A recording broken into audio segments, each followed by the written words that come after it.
world, President William Ruto stated that tackling climate change will require the concerted efforts of nations. Ruto was speaking at the State House when he met with the United Nations Environment Programme Executive Director Inga Anderson.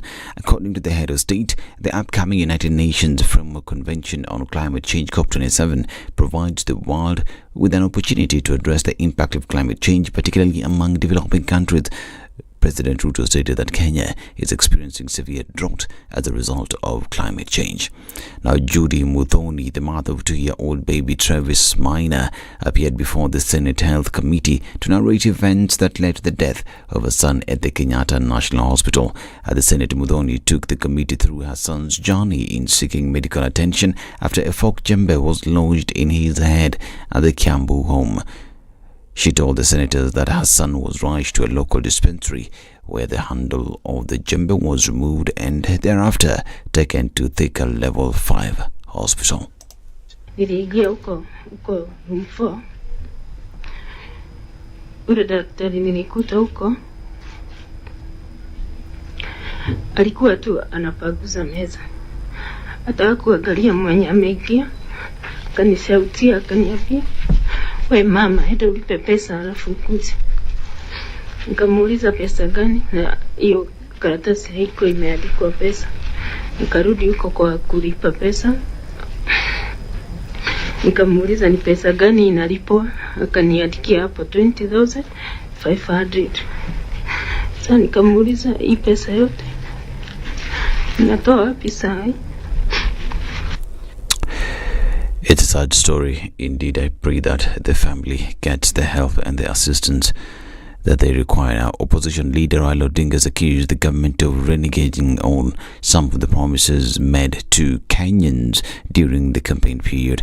Odinga pointed out that the government is yet to lower the prices of fuel and other essential goods, which President Ruto said would come down as soon as he is sworn in. According to Odinga, the government has also changed its tune in the interest-free funds promised to the hustlers. It is one government but two levels, the national and the county, and the two are complementary. Kwa hiyo mtu kusema atiingie kwa serikali, huyo mtu ambaye haelewi katiba. Serikali gani? Serikali iko hapa chini, siko governor, siko bunge hapa chini, siko mawaziri hapa chini. Cooperation between the national and county government is a must. It is inside the constitution. You don't have to be told to cooperate. Hawezi kusema tatabagua Kakamega kwa sababu nyinyi mlipiga kura kwa Azimio, apeleke huko upande ya bonde la Ufa, huko upande bana mlipata kura hapana. The Azimio coalition party leader was speaking at the burial of Kakamega Governor Fernandez Baraza's mother, Mama Philomena Mutelwa, in Mumias. He also called out the government for what he termed as making a unilateral decision on taxation matters without carrying out public participation. Odinga said they will mobilize MPs to reject the proposed increments on NHIF and NSSF contributions. Tusiwe kwamba kusipokuwa pamoja kwa mlengo moja wa siasa kunaleta uhasama. That's why you heard me and you hear me calling them my brothers. Even ndugu Gachagua, whom I don't understand. Huyo simuelewi. Rigathi, na mahali kumetokea makosa, tusiseme tu aspei these days. Odinga was accompanied by Kalonzo Musyoka. Now, the government has appealed for more help from the private sector in mitigating the ongoing drought crisis. Deputy President Rigathi Gachagua said the government is in need of 2 billion shillings to secure relief food for the drought-stricken counties countrywide. Speaking as he launched a call to action by the private sector that will, in the short term, provide relief for famine-stricken regions, the DP also urged the private sector to set up a kitty that will be used to purchase food from food surplus regions of the country for redistribution to food insecure regions. Now, detectives from the Directorate of Criminal Investigations have arrested 3 people in connection with the dubious exam leakage scam. According to a police report, the 3 suspects who were arraigned are all students from the Egerton University. Detectives said the 3 face charges of obtaining millions of shillings from parents and KCSE candidates via Telegram forums in the pretext that they would sell them examination materials for the forthcoming national examinations. This is News. I'm Dennis Aseto. Good morning.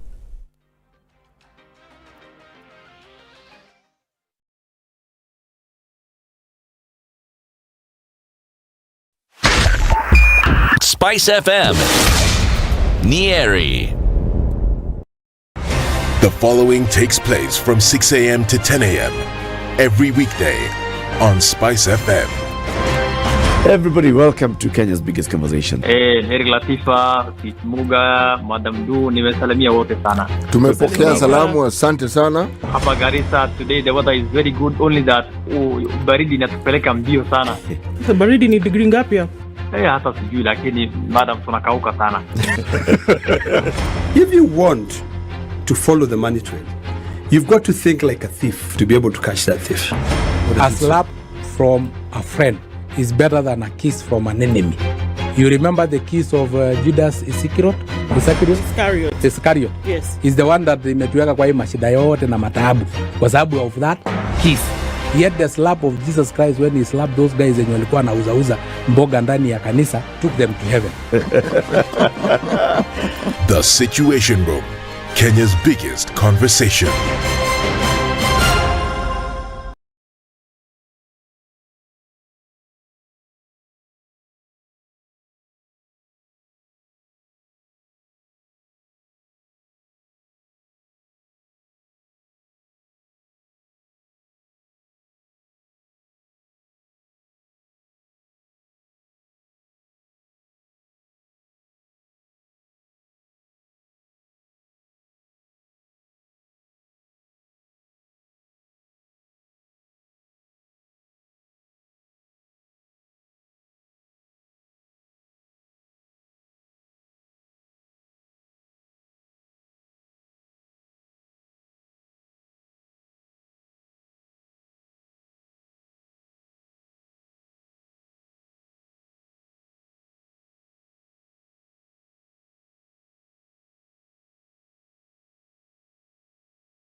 Let me tell you what's happening on the roads. There's nothing much happening on the roads. Okay, it's very early in the morning, so the usual busy roads are starting to build up because people are coming straight into town. And this, we're talking about the Thika Superhighway, the Outer Ring Roads, the Kangunda Roads, and the Mombasa Road. But there's nothing major right now that we can talk about. If there's anything that we'll find out later, we'll let you know. Let's check how it's looking like in about half an hour. Good morning.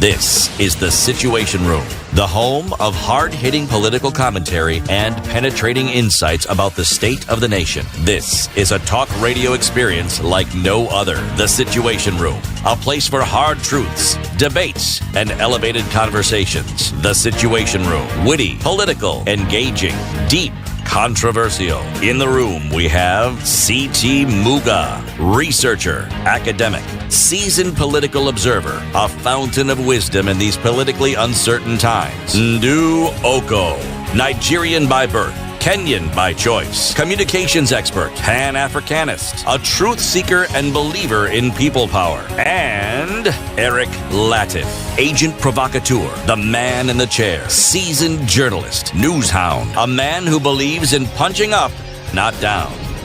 This is The Situation Room, the only way to start your day. Oh, yes.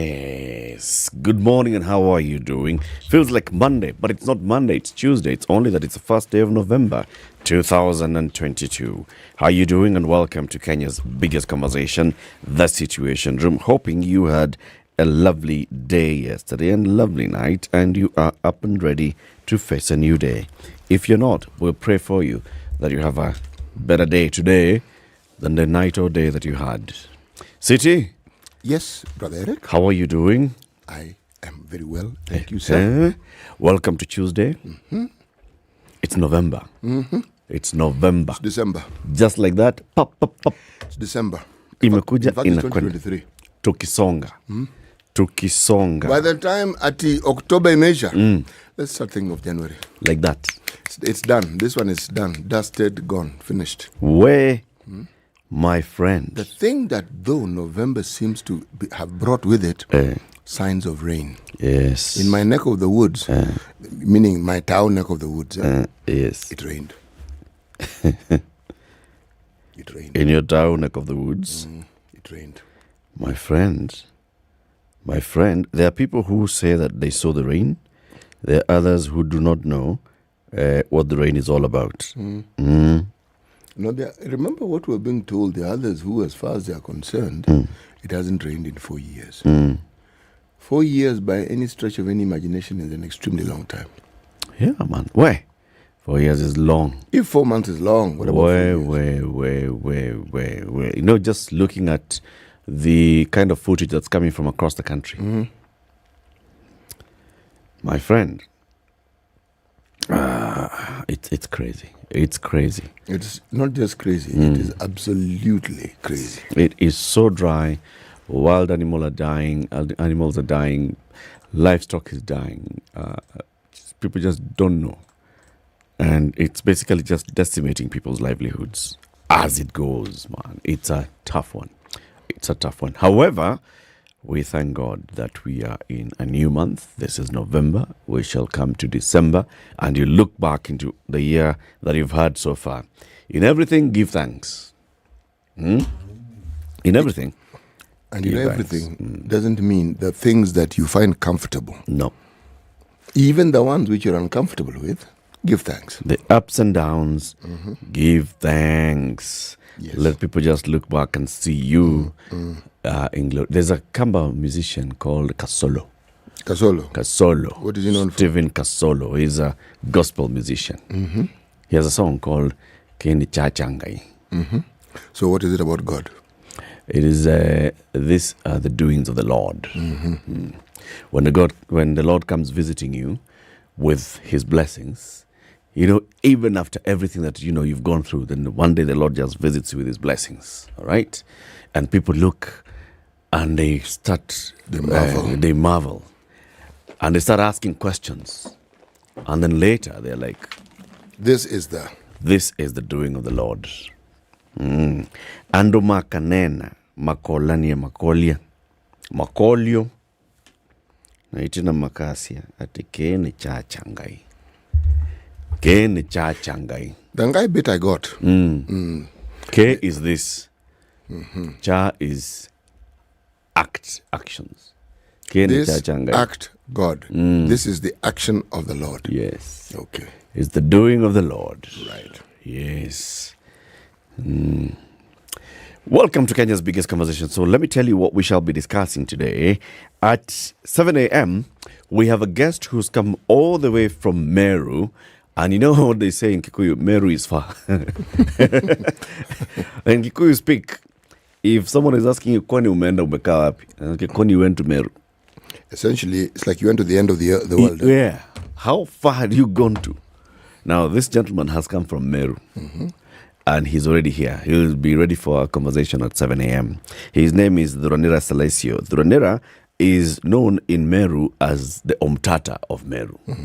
He's a man who, when he sees issues, he goes to court and he says, I want justice on these matters. I want to pursue justice. Dhuranira has been watching what's happening in Meru with the county executive and the county assembly. And he has decided, you know what? This one needs some intervention. So he has sent a petition to the county assembly of Meru seeking to have the governor impeached. Kawira Mwangasa. So this one, we were talking about activities that you attribute to God. So in this case, we could say he is the hand of God. He is the hand. Dhuranira Salesio is a private human rights defender in Meru, in the greater Meru County. And he'll be here with us at 7 o'clock to tell us why he has sent a petition to the county assembly seeking the impeachment of Meru Governor Kawira Mwangasa. At 8 o'clock, we have a conversation about research and medical research that takes place in the country from Kemri Wellcome Trust. A medical researcher from Kemri Wellcome Trust research program, Dr. Linda Isaka, will be joining us to talk about the gains and challenges in the fight against childhood pneumonia in Kenya and beyond. Remember, it's a big thing when it comes to pneumonia. Yes. And for the longest time, you know how it is when you see that there is an ailment, there's a disease that is constantly a bother. Yes. Scientists seek to find a vaccine. They find something that can prevent, not cure, but something that can prevent it. That's true. And there's been work on a pneumococcal vaccine. She'll tell us about it. About the pneumococcal Vaccine. So pneumococcal is for pneumonia. Hii ndio jina ile something ambayo ina cause pneumonia. So the coco is now the... Coco is the thing which causes pneumonia. Ni kama umbwa koko. Yes, ile coco. Yes. Ukipata umbwa koko inaleta pneumonia ile sasa.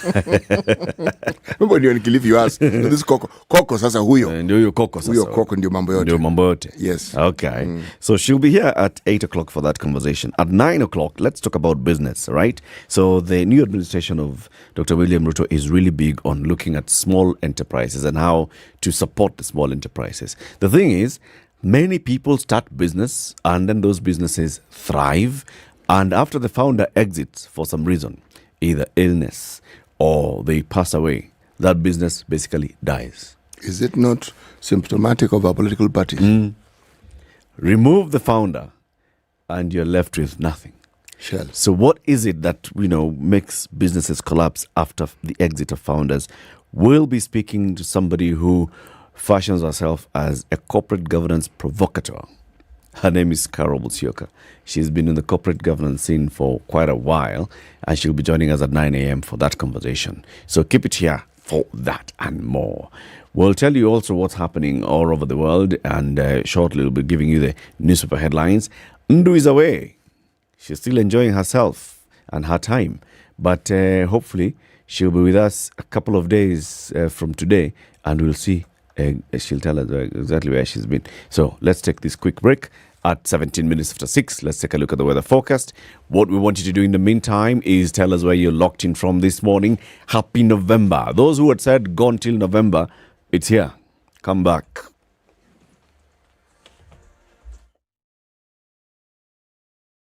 This is the Situation Room, the only way to start your day.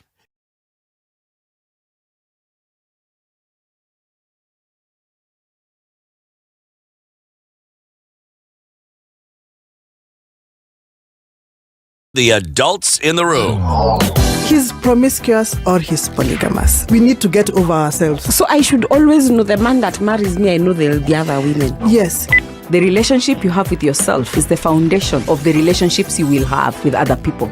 Things that we never talk about. 3 things. Stop, breathe, and relax. Whether it is matters of the heart, finances, or work that's weighing on your mind, worry not. Tune in to Adults in the Room Every Monday to Friday from 7 p.m. to 10 p.m. The adults in the room will help you stay winning. Only on 94.4 Spice FM, Nairobi. Yesterday when I was reading the weather and it was just saying, it's going to be rain showers and rainy parts of Nairobi, I was thinking, hey, this app must have lost it. Kumbe, they knew what they was talking about. So let me tell you, today, mostly cloudy day in Nairobi. Current temperatures are 18. It's going to rise to 25. Mombasa, rain showers currently 25 and rising to 30. Malindi, light rains today, highs of 30 and lows of 25. Kisumu, clear skies, highs of 29 and lows of 20. Nyeri, cloudy day at 23. Nakuru, clear skies, highs of 23. Kakamega is clear skies at 17. Eldoret is partly cloudy at 24. Kampala, Uganda, partly cloudy, clear skies at 30. Kinshasa, DRC, clear at 32. Dar es Salaam, partly sunny at 31. Paris, mostly clear, but there's a wind alert currently. There's a wind alert in Paris, clear skies at 18. London, rain and wind, clear skies and light rains in London at 15. New York, rain at 17. Lagos, Nigeria, clear skies at 32, and Beijing, China, sunny afternoon into evening, highs of 16. Chilled Spice.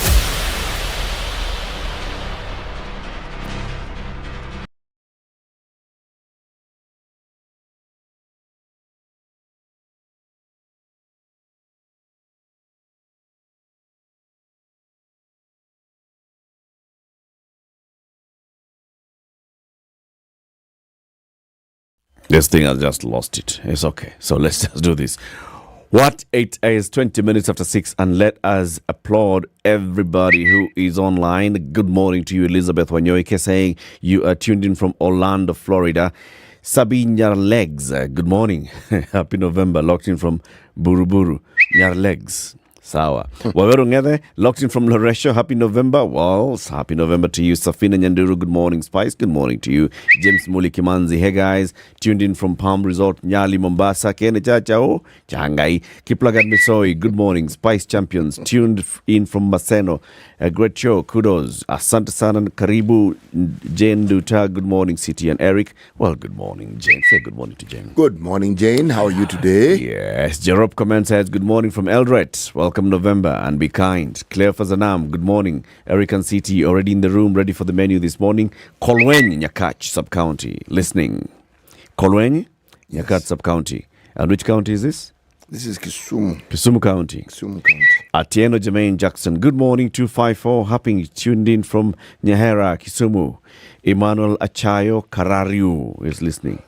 And we said Karariu is where now? Karariu. We said it was actually in Siaya, remember? Game, to be specific. Okay. Yes. Claire Fazanam, good morning, Eric and City Muga, already in the room, ready for the conversation this morning. This is in Kolweni Nyakach, we've already said that.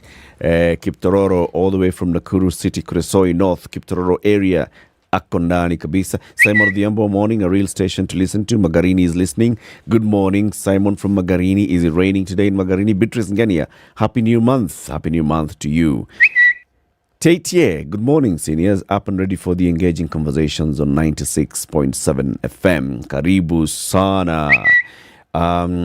Henry Malumu is also locked in. for Forista Muganda, Waebubera Mumias.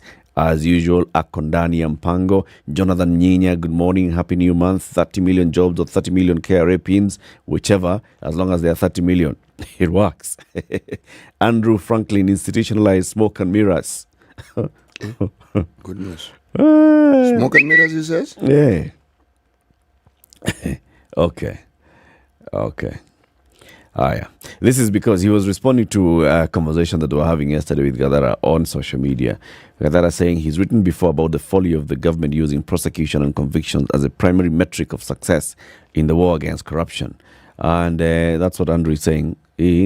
Smokes and mirrors. Ondicho, Komdus Mwingi, tuned in. Paul Ntaya, good morning, studio. 033 is tuned in. Please bring back Ndu. Yeah, she'll come back. Atajilete mwenyewe tu. John Homabay, tuned in. Amasongole, good morning. Happy new month. Newton Rogers, Bungoma County, locked in.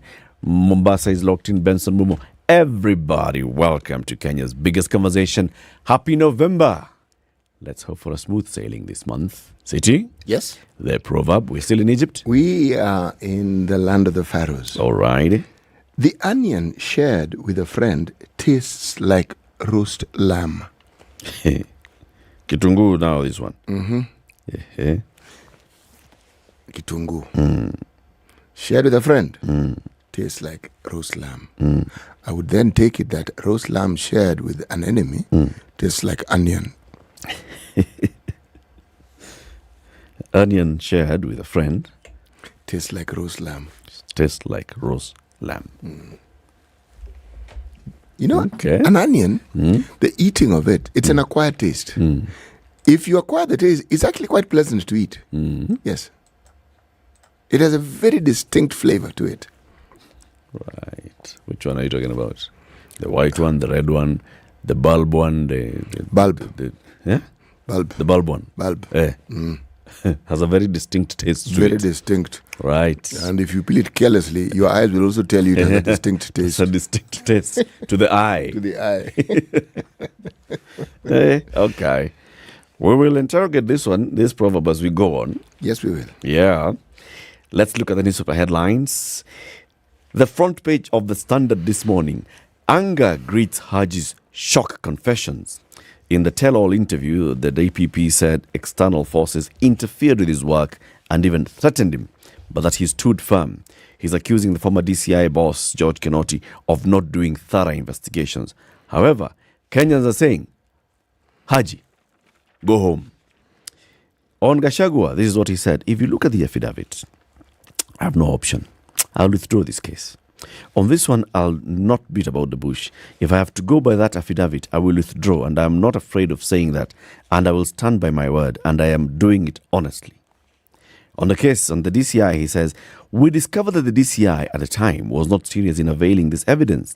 That is why we had to push and pull between the two offices, because I could not allow to have access that did not, to have cases that did not have the desired threshold and did not meet what we felt was sufficient for us to go to court.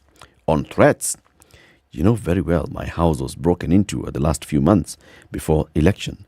I did not say much, but I was coerced. I was pushed to feel as if I was a second-class citizen in this country, despite the fact that I am a Kenyan. But I still stood firm, despite all these threats. That is what Haji is saying.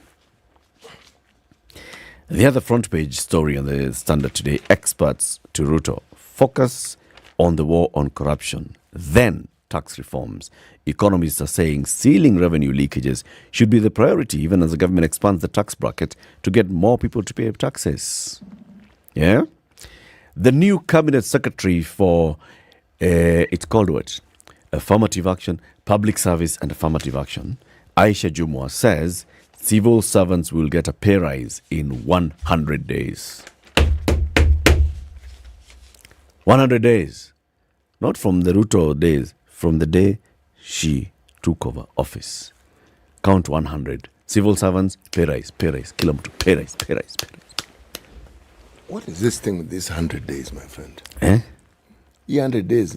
What's the magic about the 100 days? It's a good number. It has 2 zeros.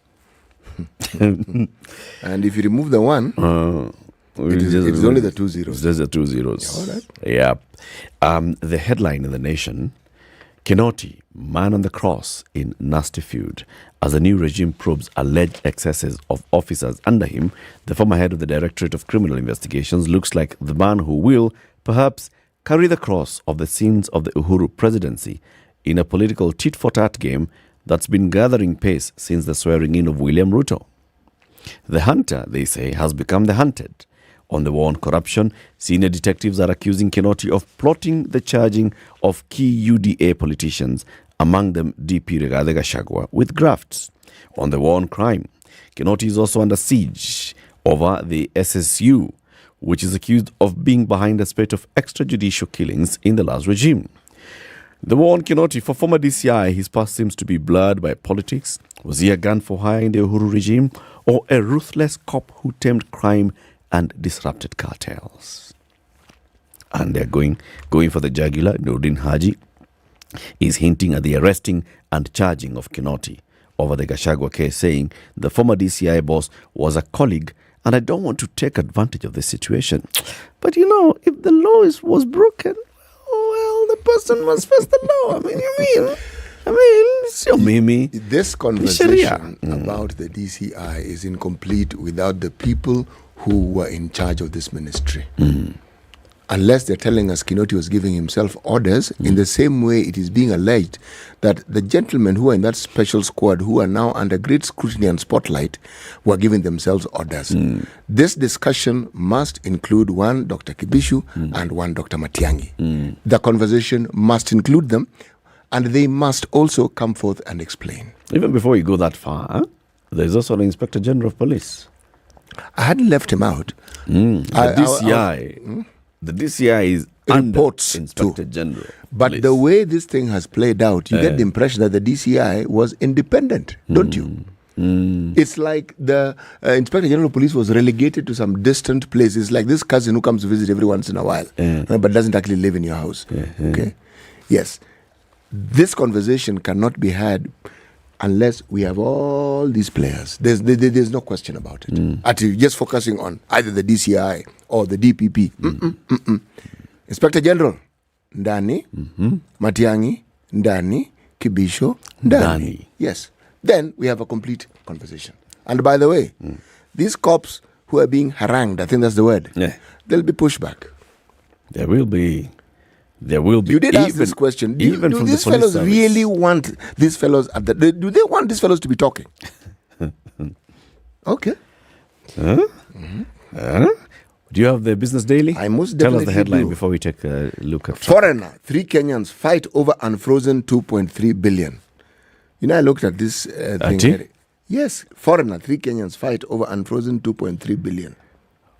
So money had been frozen previously. Now it's been unfrozen. Yes. And there are people who are now fighting over it. I remember there was this EcoBank. There was money that was held in the EcoBank account. And then once the state has had this petition against it and said, Pesa, we want to know the where to and the where for and where from. Okay? Then they withdrew the petition. So now money is... This is the money for some money transfer app. Yes. And there was some Nigerian nationals who were involved exactly. in this. Yes. Okay. And then the South Asian gentleman in the nation of Laos, it's called KiwiPay, PTE. Yes, so this one, yes, we will read about it and talk about it. Allah? Yes, and they are beginning to fight. Allah? That's an interesting one. One can't wait to hear it. Let's take this quick break. It's 6:30. This is Kenya's biggest conversation. St. Joseph House of Hope Foundation in Kikambala, they're actually correcting us. So they're saying cha is finger.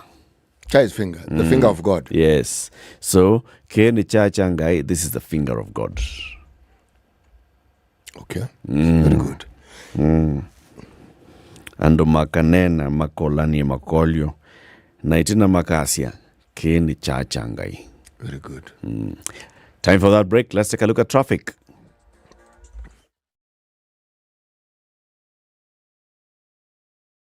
This is the Situation Room, the only way to start your day. 3, 2. Everybody, welcome to Kenya's biggest conversation. Heri Latifa, Muga, Madam Du, nimesalimia wote sana. Tumepokea salamu, asante sana. Hapa Garissa today the weather is very good, only that baridi inatupeleka mbio sana. The baridi ni degree ngapi hapo? Hata sijui lakini madam tunakauka sana. If you want to follow the money trail, you've got to think like a thief to be able to catch that thief. A slap from a friend is better than a kiss from an enemy. You remember the kiss of Judas Iscariot? Iscariot. Yes. Is the one that imetuweka kwa hii mashida yote na mataabu. Kwa sababu of that kiss. Yet the slap of Jesus Christ when he slapped those guys wenye walikuwa wanauza mboga ndani ya kanisa took them to heaven. The Situation Room, Kenya's biggest conversation. Looks like heaven on Mombasa Road all the way to the CBD. The only issue is, of course, at the entrance to the expressway. But that is just slight delay. The rest of the road is looking all good. Southern Bypass, good. Langata Road is looking good. Ngong Road is looking very, very good. Jogoo Road, only issue at the usual spots. That's Makadara Hamza, heading towards town. And then as you approach the Shaurimoyo area, as you approach the City Stadium roundabout. Thika Superhighway is getting that kiss of Judas Iscariot. And it's beginning to face the issues. Remember that kiss of Judas Iscariot? Yes. That one. It's happening. Thika Superhighway at that exchange with the Kiambu Road. It's starting to build up, but let's see how it's going to be looking like in about half an hour. Good morning.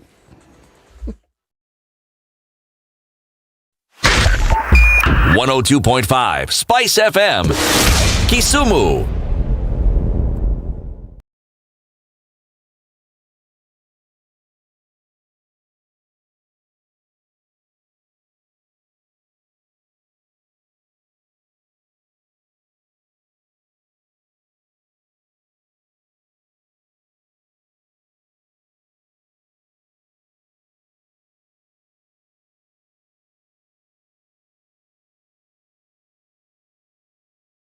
All right, 25 to 7. Why don't we look quickly at this unfolding story? The DPP, Nuruddin Haji, gave an interview to Sophia Wanuna of KTN and Nzao Musau on Sunday night. And where it was a tell-all interview, right? Where he was saying, look, this DCI ought to be giving me information and evidence that I take to court. So initially when we were appointed, we were working on a gentleman's agreement. You have a case, you bring me the information, I look at it and I see, all right, there's a prima facie case here. There's something. So you're going to give me this extra evidence, right? Yeah. So let me just rush to court. So first of all, start the process in court as you continue with the investigation, as you bring. Man realizes later that, this DCI guy is not bringing this information that he said he's going to bring. And I've taken this matter to court. And I've already taken the matter to court. So now he's caught between a rock and a hard place, as he says. The devil in the deep blue sea.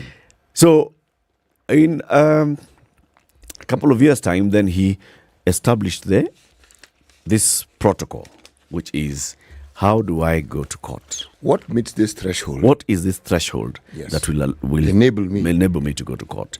And he came up with the protocols. And now, since then, he says that he's not been seeing eye to eye with the DCI, the former DCI, George Kinoti. The issue, though, is the story as written in the Standard today by Nzao Musau. He confessed that the war on corruption at some point felt like a lost battle. He was stuck. In the initial days, the DPP's joint act with Kinoti was marked with fire and fury. Haji says he slowed down after the DCI misused his goodwill and trust over the manner they packaged their evidence. We stood for what was right despite threats and coercion. We all know my house was broken into a few months before the election. I did not say much. I was made to feel like a second-class citizen in this country, despite the fact that I am a Kenyan. This was all because some people wanted to bend the constitution to serve their own interest. But I stood firm despite all those threats. He revealed that at some point, he sought the help of former President Uhuru Kenyatta, and some interventions were made. However, things slid back to normal soon thereafter. He says it became a tiring story, and I wish more could have been done then. The DPP revealed that in the initial days he worked on gentleman's agreement terms with Kinoti, accepting cases on a first test basis, believing that the full evidence to sustain a trial will be coming. Over time, we discovered that the DCA was not serious in availing the concrete evidence for cases. That's why we had a push and pull between the two offices. We could not proceed with cases that did not meet our threshold. They lacked sufficient evidence to be presented in court. He noted that his office came up with draft guidelines on the decision to charge, which escalated that rift. Through the guidelines, we demanded that DCI completes all their investigations before we could move to court and press charges. We agreed would no longer depend on good faith. Speaking about the recent move to withdraw corruption cases facing politicians, Haji defended himself, claiming there is no appropriate moment to stop the miscarriage of justice. Why not now, he posed, explaining that if he had a sinister motive, he'd have been more calculated in his withdrawals. But the story, there's the other beat of the story that Nzao has written, which is disbelief greets Haji's revelations. Revelations by the DPP over the interplay between his office and the DCI in the last years was greeted with disbelief and calls for accountability. While some said the DPP was playing to the public gallery, others felt that he was merely restating what had played out in corridors of justice over the years. Lawyer Donald Kipkorir says the revelations amount to confession that the DPP was not faithful to his office over the period. He says essentially the DPP has admitted to charging people on the basis of contrived evidence. He must resign or be forced to for breaching the constitution. Senator Samson Cherargei, also a lawyer, says both Haji and the DCI George Kinoti are inseparable as far as the accountability for conduct of the criminal prosecutions is concerned. He allowed my numerous arrests, detentions and prosecutions, yet he knew it was political persecution. Lawyer Peter Wanyama said the revelation spoke to a long-established pattern where the DCI had abandoned its mandate to undertake a political hatchet job on behalf of the former administration, a job the DPP sanctioned. Wanyama says the ODPP cannot escape blame. The lawyer is demanding that an independent panel of experts reviews all problematic cases and make appropriate recommendations. Ekuru Aukot, another lawyer, is suggesting that responsibility be stretched all the way to the top. Kinoti had a master. Let us open the can of worms. Now that we are here, Choma, Kufa dereva, Kufa makanga. Kufa gari. Kufa gari. Why not? What do you say? We are yet to appreciate and respect independent officers These constitutional officers that we have, our mindset still seems to be seriously entrenched in those days when the president was everything, and everything the president said was essentially the law, and the president himself was above the law. That mind still exists. So, depending on which side of the divide you are on, you will respond to certain issues, again, depending on the side of the divide. Why am I saying this? When people are in power, they will argue that what they're doing is correct. When they are not in power, and a new set of individuals who are in power come in, they give us often a contradicting picture of what was happening. Yeah. Now, I am not really, this is not one of those situations where I say I'm confused. I'm actually not confused because I understand it fully. When you're in power, you need to be gentle in the way you approach things because you will not always be in power. At some point, somebody else will be in power. What I'm seeing at play here is what you like calling kicking the can down the roads. Okay? You know what was happening. You could have spoken then. But then there's something they call collective responsibility. You know very well what you ought to say, but you really can't, given your position. But that there was a rift between the DPP and the DCI, that thing played out in the public domain for the longest time. That's all public information. Yes, and the DPP was even in this studio on more than one occasion and stated what he's saying here is not the first time he's saying it. Yeah. He has said it before. That is why Dr. Kibishu, Dr. Matiang'i must be brought in. What role were they playing in all this drama? Because what is certain, the DPP doesn't investigate. It is the DCI that investigates. So even if you want to blame the DPP, the measure of that blame needs again to be tempered because he cannot prosecute without the investigation. And it's somebody else who does it. That's true. Now, if there's someone who was between a rock and a hard place, it is him. Yeah, but however, when you open up the can of accountability, he also must face accountability. And the decision to go to court is exclusively his. So when he comes and tells, we had a gentlemanly agreement, niko na kesi against city, wacha nipeleke kotini. You cannot just make a decision like that. You saw an independent oath of office. You did not say, Ati, I'm swearing this oath that I shall work, with a brotherly nature with the DCI. No. The oath of office was that you shall be faithful to the Constitution, to the laws of the land. You shall make sure that you do not make anybody suffer an injustice. Was any injustice suffered by the people that he took to court? Eric, what you say Those are the questions that should be asked. It is true, but let me ask you this question. When you work with a colleague and you believe in all sincerity that your goals are the same, we have this concept in our law called plea bargaining. Yeah. Right? Sour. This has happened, but can we arrive at an understanding? Okay? I don't think a gentleman's agreement is something that is outside the operative spheres of our businesses. People agree because you say, and we weren't in the room when we're discussing it. Somebody may have a compelling case and say, this is the situation, this is what we're doing, this is what we have. But we are going to substantiate it further. Yes. But so that this person doesn't have leeway to do blah, blah, blah. It's like your passport. Move ahead so that we prevent any untoward happenings. So it is bonded by court. So precisely. Something of that sort. And all those things. Yes. Right. And if I remember the discussion he had here, things started falling apart when he started saying, Nani, there are too many of these things. I need higher threshold. Yes. And I'm not getting the evidence I need. Yeah. Long before it even got to the public domain. Yeah. So he had questioned. Yes. Now, indeed, the responsibility of prosecution is his, and he cannot escape any blame that comes along that way, even with the explanations as to why it is his decision. And if he made that decision, he has to bear that cross. Yes, it's his. It's no one else's. Once you realize that, oh my goodness, I messed up. All right? Now, own up to the fact that you messed up. I made a mistake. Watching that interview with Sophia, reading all these articles, I don't see anywhere where the DPP is saying, you know what, guys, I'm actually remorseful. There is no expression of remorse. He is driving a bus and he's looking for Kinoti, and he's driving the bus over Kinoti's head over and over and over and over again. But he is not saying that, you know what, at that point, when we were acting this way, we messed up, and I have part of a responsibility to bear. Because he does have that. No, without question. Because, you know, the Constitution is so crystal clear on his roles. That decision, it is his alone. It's his. His. But then, Eric, there's a little reality here about the independent officers. Yes. Independent as they sound and independent as they may be, our judiciary is independent. But have we not asked how independent is the judiciary? I would then argue it isn't the judiciary. It isn't even the office of the DPP.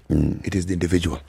How does this individual who holds this office understand the weight and the power of the independence that's conferred on him by the Constitution? Because his actions indicate how much the depth of the understanding and the absorption of the understanding of the independence of these particular institutions and the officers. Yeah. Yes. To protect their independence, we need to open up these questions on, okay, so exactly what happened in the ODPP and the DCI when it comes to criminal investigations and criminal prosecution. We need to know. We need to know, so that then we can say in future, when a DPP says, I am not going to court, number one, the DPP is not then also frustrating the criminal justice system. No. But he is being very, very... he's cautious. Cautious. Yes. And he is up... Yes. Because also it can be a stumbling block. Let evidence. Kuna evidence. This doesn't meet the threshold. Yeah. So once again, we must also have clarity as to what this threshold is. Yes. Meaning, when you bring evidence, you must tie it to the red ribbon. That one, number one. That's the first thing. Yes. Must be in a box. Yeah, it must be in a box. And Clearly the box labeled. and it must be a green box. Yes. It must clearly labeled. Okay? And then the writing on top must be in red. Now, if it doesn't meet that basic threshold, we're not accepting it. Yes. Yes. And whatever you bring must not be less than 4 pages and must not be more than 4.5 pages. Yes. Something with clarity. And so this is know. the font type and font size. Yes, then we know. Anyway, this one is unfolding. The pain that I have is for the people who have been taken through the system. These are high-profile ones. Are there others that are not so high-profile? Eric, whenever you see a case, when you see a case being withdrawn, KPLC, Ben Chumo, it was not just Ben Chumo alone. There were many other people. There were very many people who were involved in that case. And they're all dragged into it. Yes. All of them. Is there any of them who was completely innocent? You know the problem arises with these things. They have gone through 6 years of torture. Even when there are people who are genuinely guilty, you know, now this one opens a complete window. So even people who are guilty can now say, you know, even me, I fall in that category. You know my case. Yeah, that one. It's political. It's political.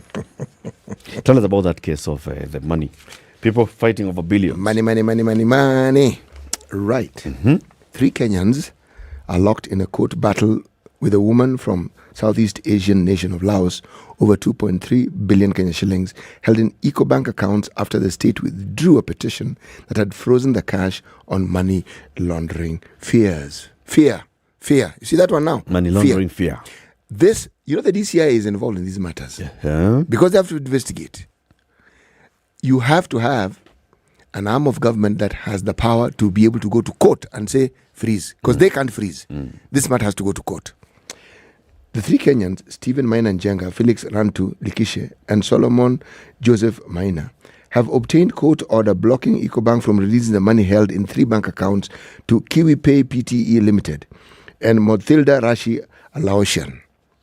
The Kenyan obtained the freeze order in the middle of talks with the Asset Recovery Agency, ARA, which agreed to drop the push to have the billions seized.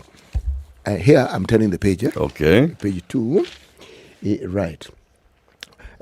Forfeited to the government. ARA had suspected that the company was involved in credit or debit card fraud and may be part of an international syndicate. They thought. Thinking is good. The state agency alleged that the firm was involved in an intricate money laundering scheme to hide the source of illicit funds. Now, again, you see, this thing has been dropped. Yeah. And these were the allegations. How did they arrive at this, first of all? How do you decide that this money is being laundered? Eric, like, I give you money, am I laundering money? Okay, let me carry on. The shareholders of KiwiPay Kenya started fighting over ownership of the firm and the share of 2.3 billion after the state showed willingness to drop the suit. Showed willingness. Then that's when now they started fighting over whose money is this really? The shareholder. The point is showed willingness to withdraw the case. Showed willingness. The state. Yes. Who? State ni kubwa. Who are the people who are involved in the actual freezing? Which state agencies? ARA. Yes, with who? ARA also don't investigate. Anyway, we leave it that. Man, suspense is good for a story. The Kenyans claim that they have been dropped as directors or shareholders of the KiwiPay Kenya Limited and now want to be bought out. I'd like to know how they got into this in the first place, but that's a story for another day. All right. If the parent company, KPPTE, no longer wants them to be owners of the firm, they want to be bought out. KiwiPay Pte is yet to respond to the suit and inform the court how the Kenyans became shareholders and were later dropped as owners.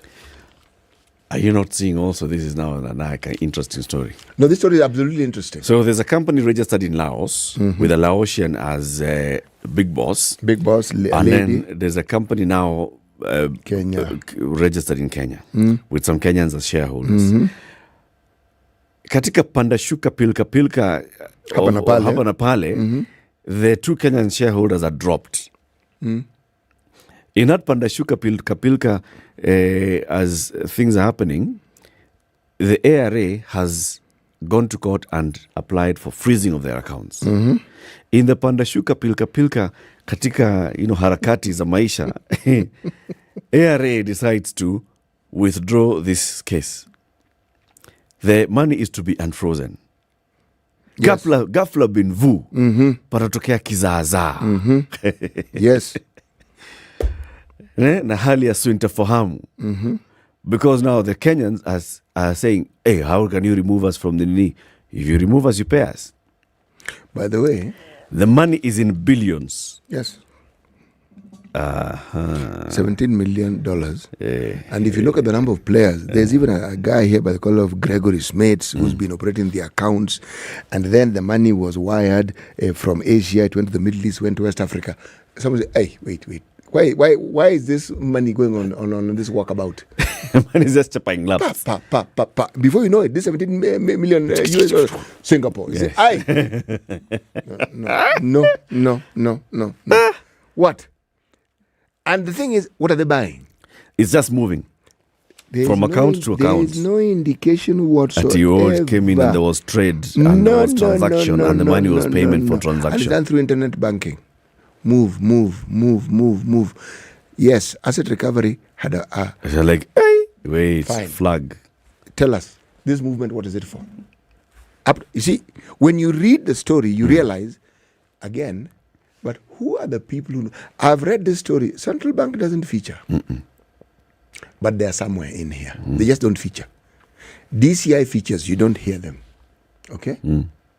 Now, what is it that made them drop the case? Because for the case to be dropped in court, the people who took the case to court must go and say, Your Honor, that case, we looked. And we found. So, there's a lot more to this story than meets the eye. What happens when the money is frozen in a bank account? So it's sitting in the bank, right? Yes. Banks don't just put money in a vault. Banks use money to trade. You give me money, you put in a deposit. I use that money to loan to people. I use that money to loan to government. I use the money to loan to other banks, blah, blah, blah. I make money out of it. So there's an interest that's accruing on this money. So what happened to the interest that was accruing at this time when the money was frozen? Because it was frozen. It's them who are frozen from accessing it. Okay. Was the bank frozen from let me speak as a doing layman. the banking? Let me speak as a layman. Okay? Look at the bank and consider it as a warehouse. Their warehouse charges. It's demurrage. You got charges. Okay? If the money has been stuck for some months, the bank cannot be prevented from doing overnight lending, over this and this. There's some money in the bank. In fact, this is an interesting discussion. We must bring financiers to tell us. It isn't as though 4 trucks went with money to the bank. And then they were packed. No, yes. Kuchukua funguo. Na trolley, napeleka pesa ndani. No, nothing of that sort happened. But, remember, when I say it's a tip of the iceberg, Eric, it is a tip of the iceberg because stories about money in this country are bound. The ones that hit the press are the minority. There are very many other stories such as this one here. Aye. And all in Kenya This Kenya Huru. That's just some Kenyans now have been removed, and now the Kenyans saying, no, you cannot release the money. And they're being asked, how did you become directors in the first place? But you became directors. You even have shares. And they even tell you the number of shares they own. Yes. Okay, how did you get one? Did you buy it? So we told you we own the shares. What's your issue? What's your issue? You and you've told me your name. Did I ask you how you got your name? No. If I'm a shareholder, I'm not a share buyer. Yes. Okay, my shareholder is not share buyer. I'm a shareholder. Because focus on the holding. We are in for some interesting times here. Focus on the holding. Not any mambo ingine. There's an interesting story here. Let me read. So, committees are now being formed in Parliament, right? They are. And one of the big committees, of course, no, not committee. This time we're talking about the Parliamentary Service Commission. The Parliamentary Service Commission is the one that is in charge of parliamentary affairs. Yes. Both the National Assembly and the Senate. It is the Public Service Commission for Parliament. For Parliament. Yes. Okay. It controls a budget that is more than that of the judiciary. Yes. Okay. It does. The chairman of the Parliamentary Service Commission is the Speaker of the National Assembly. Powerful thing. Huh? And the clerk of the Senate is the Secretary of the Parliamentary Service Commission. It has 11 members. Of those 11 members, 7 are appointed by Parliament from among its members, with a majority 4 coming from the majority coalition, 3 coming from the minority. So the 4 that have come from the majority are from, all of them are from UDA. They are Faith Getao of Nyandarua, the Nyandarua Woman Rep, Muhammad Ali of Nyeri, National Assembly and Senators Joyce Korir and John Kenywa of Laikipia. Okay? The other one called Azimio, the Azimio One Kenya coalition has 3 slots. Those 3 slots have gone to 1 each, ODM, Jubilee, and Wiper. ODM gets Senator Okongo Mugeni. Wiper gets Mavoko MP Patrick Makau. And Jubilee, guess who Jubilee has given that big slot? The MP for Sirisia, the Honorable John Waluke. I thought the guy was Nakuru. Calling where? The man is a member of the Parliamentary Service Commission. He's a member of Parliament. As far as the Speaker is concerned, has that seat been declared vacant? No. There's a story, again, from Raila calls for Waluke's release. Says cases facing Kenya Kwanza leaders are being dropped. Azimio leader Raila Odinga has called for the release of Sirisia legislator John Waluke on bond, as well as demanding that the case be dismissed. He argues that Kenya Kwanza leaders who are facing court cases have been given a chance to vacate their charges, and that Azimio leaders should be given the same opportunity. I mean, be an equal opportunity government. People facing murder and graft charges are being forgiven. Forgiven is the word that Raila used. But on the Azimio side, there's no justice. For example, Waluke is in jail for 67 years. It's not fair. Yes, it isn't fair. Raila was saying this while speaking at the burial of mother to Kakamega Governor Fernandez Barasa in Mumias yesterday. We want Waluke freed on bond, and then his case dismissed.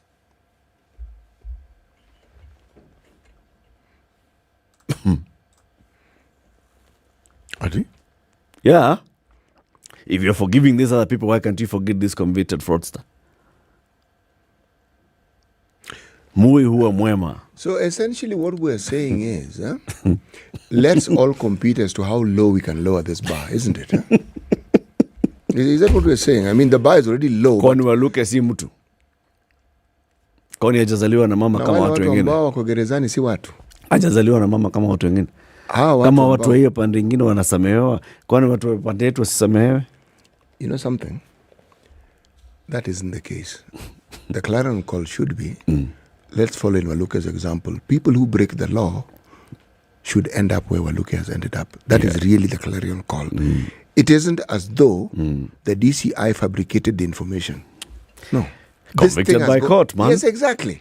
Yeah. Anyway, time for the news. Good morning, 7 a.m.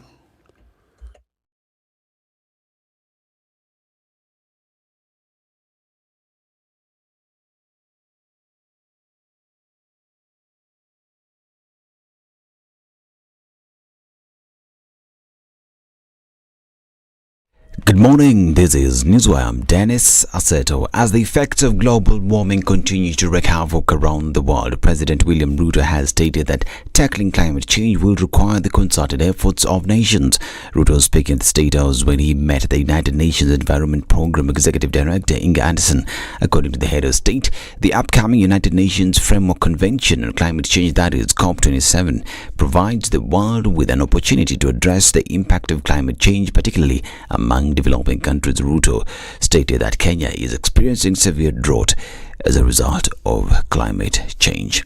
Now, Judy Muthoni, the mother of 2-year-old baby Travis Minor, appeared before the Senate Health Committee to narrate events that led to the death of her son at Kenyatta National Hospital. At the Senate, Muthoni took the committee through her son's journey in seeking medical attention after fork jembe was lodged in his head at the Kiambu home. She told the senators that her son was rushed to a local dispensary where the handle of the jembe was removed and thereafter taken to Thika Level 5 Hospital.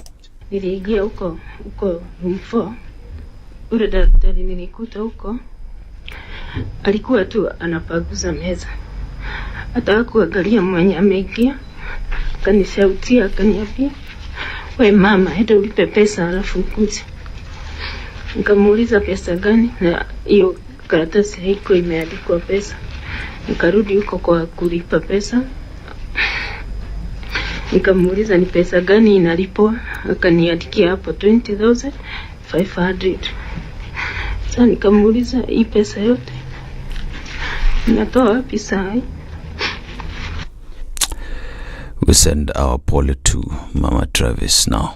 Opposition leader Raila Odinga has accused the government of renegading on some of the promises made to Kenyans during the campaign period. Odinga pointed out that the government is yet to lower the price of fuel and other essential goods, which President Ruto said will come down as soon as he is sworn in. According to Odinga, the government has also changed its tune on the interest-free funds promised to the hustlers. He further stressed on the need to ensure that the government serves Kenyans equally. It is one government but two levels, the national and the county, and the two are complementary. Kwa hiyo mtu kusema atiingie kwa serikali, hiyo mtu ambaye halewi katiba. Serikali gani? Serikali iko hapa chini, siko governor, siko bunge hapa chini, siko mawaziri hapa chini. Cooperation between the national and county government is a must. It is inside the constitution. You don't have to be told to cooperate. Hawezi kusema atabagua Kakamega kwa sababu nyinyi mlipiga kura kwa Azimio, apeleke huko upande ya bonde la Ufa, huko upande ambao wanapata kura hapana.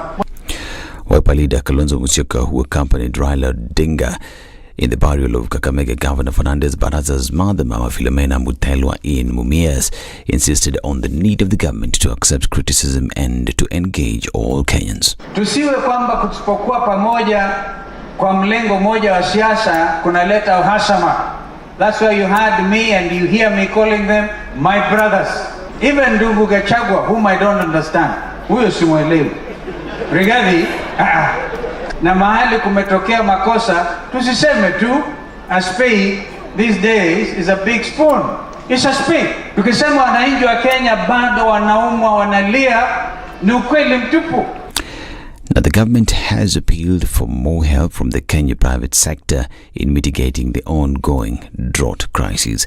Deputy President Rigathi Gachagua said the government is in need of 2 billion shillings to secure relief food for the drought-stricken counties countrywide. Speaking as he launched a call to action by the private sector that will, in the short term, provide relief for famine-stricken regions, the DP also urged the private sector to set up a kitty that will be used to purchase food from food surplus regions of the country for redistribution to food insecure regions. This country, we are hard-working people.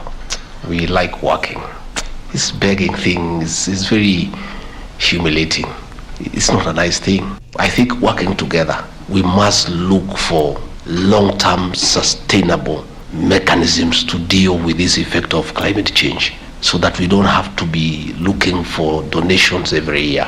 Lazima turudishe mkono. We want to be honest. We owe these young people some interventions of one kind or another. This is Newswire. I'm Dennis Aseto. Good morning.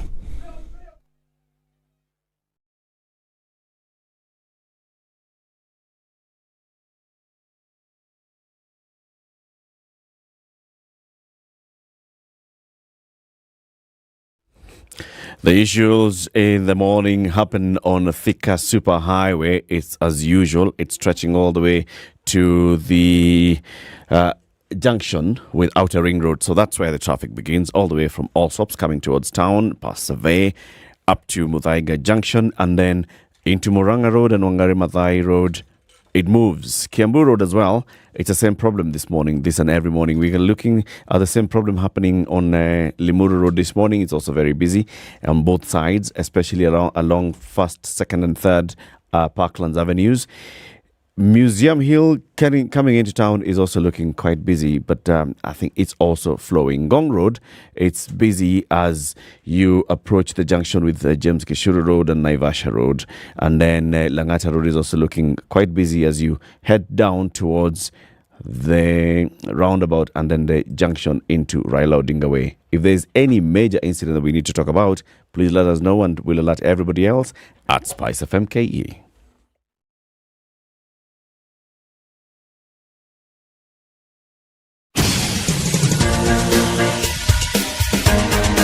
This is The Situation Room, the home of hard-hitting political commentary and penetrating insights about the state of the nation. This is a talk radio experience like no other. The Situation Room, a place for hard truths, debates, and elevated conversations. The Situation Room, witty, political, engaging, deep, controversial. In the room, we have C.T. Muga, researcher, academic, seasoned political observer, a fountain of wisdom in these politically uncertain times. Ndu Oko, Nigerian by birth, Kenyan by choice, communications expert, Pan-Africanist, a truth seeker and believer in people power, and Eric Latif, agent provocateur, the man in the chair, seasoned journalist, news hound, a man who believes in punching up, not down.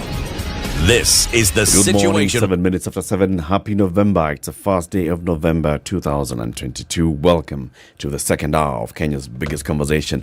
If you're just joining us, Karibu Sana. It's Eric Latif and C.T. Muga. Our colleague Ndu Oko is away this week. Hopefully she'll be back next week after recharging her batteries.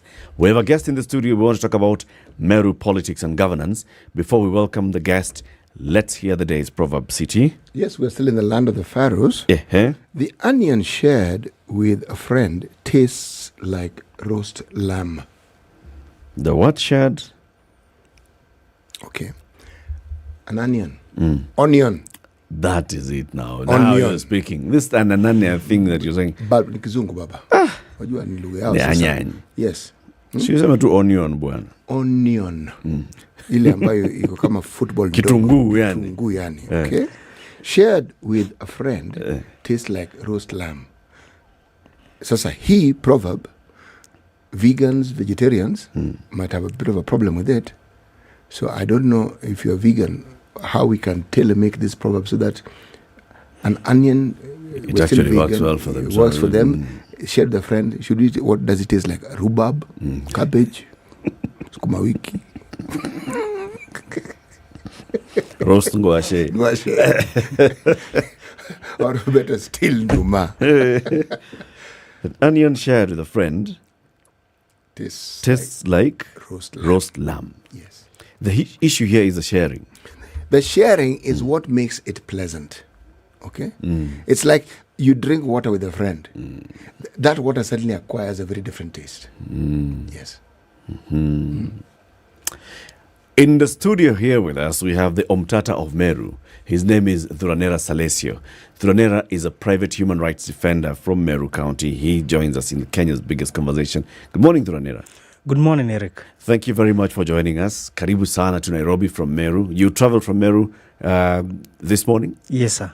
You know, I was telling City earlier, in the entire Mount Kenya, the farthest part of Mount Kenya is Meru. Why? Why? If you want to ask somebody how far did you go? Yes. Ulienda Meru. If you send someone and they take so long, Ulienda Meru. I think if you look at the origins of the proverb, you see, most areas around, say, the mountain region, you can walk within, say, a day or so. Meru, if you're walking or going by the old means, it may take you a bit of time before you get there. So it seemed far. It seems far. Yes, it does. They say, so this gentleman came from Meru this morning. Umetoka mbali. Karibu sana. Karibu sana. Asante. We appreciate your presence in the studio. Why do they call you the Omtata of Meru? Because of being a public litigant on most matters touching on governance and human rights in the county. It's a job I began in 2015. It's a job? Yeah. Since 2015? 2015. So what is it that you've been doing? I've been checking the government as a public citizen, whereby they have been failing in applying the rule of law. I've been taking various steps and also agitating so that they can be able to do their right job.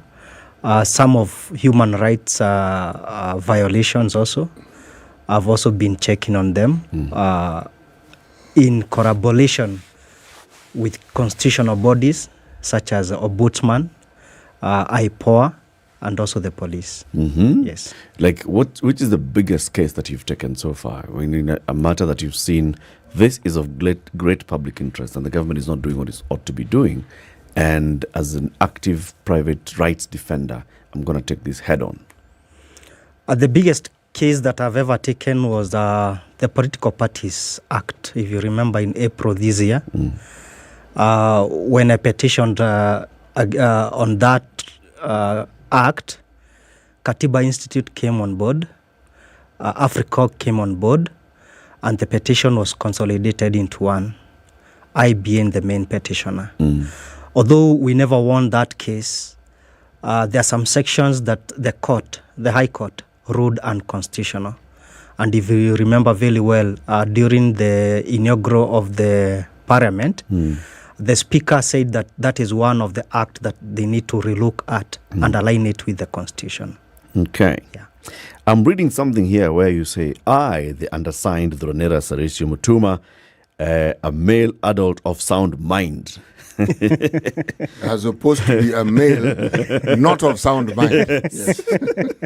A male adult of sound mind, of ID number this and that, and a private human rights defender, as well as a citizen of the Republic of Kenya and resident of Meru County, draw the attention of the Honorable House of the Assembly of Meru County to the following. And you now, this is a petition to the County Assembly of Meru pursuant to Standing Order number 5, 199, 1 and 202 of the County Assembly of Meru Standing Orders, to urge the Meru County Assembly to initiate impeachment proceedings against the Governor of Meru County, the Honorable Faith Kawera Mwangaza, for gross misconduct and abuse of office.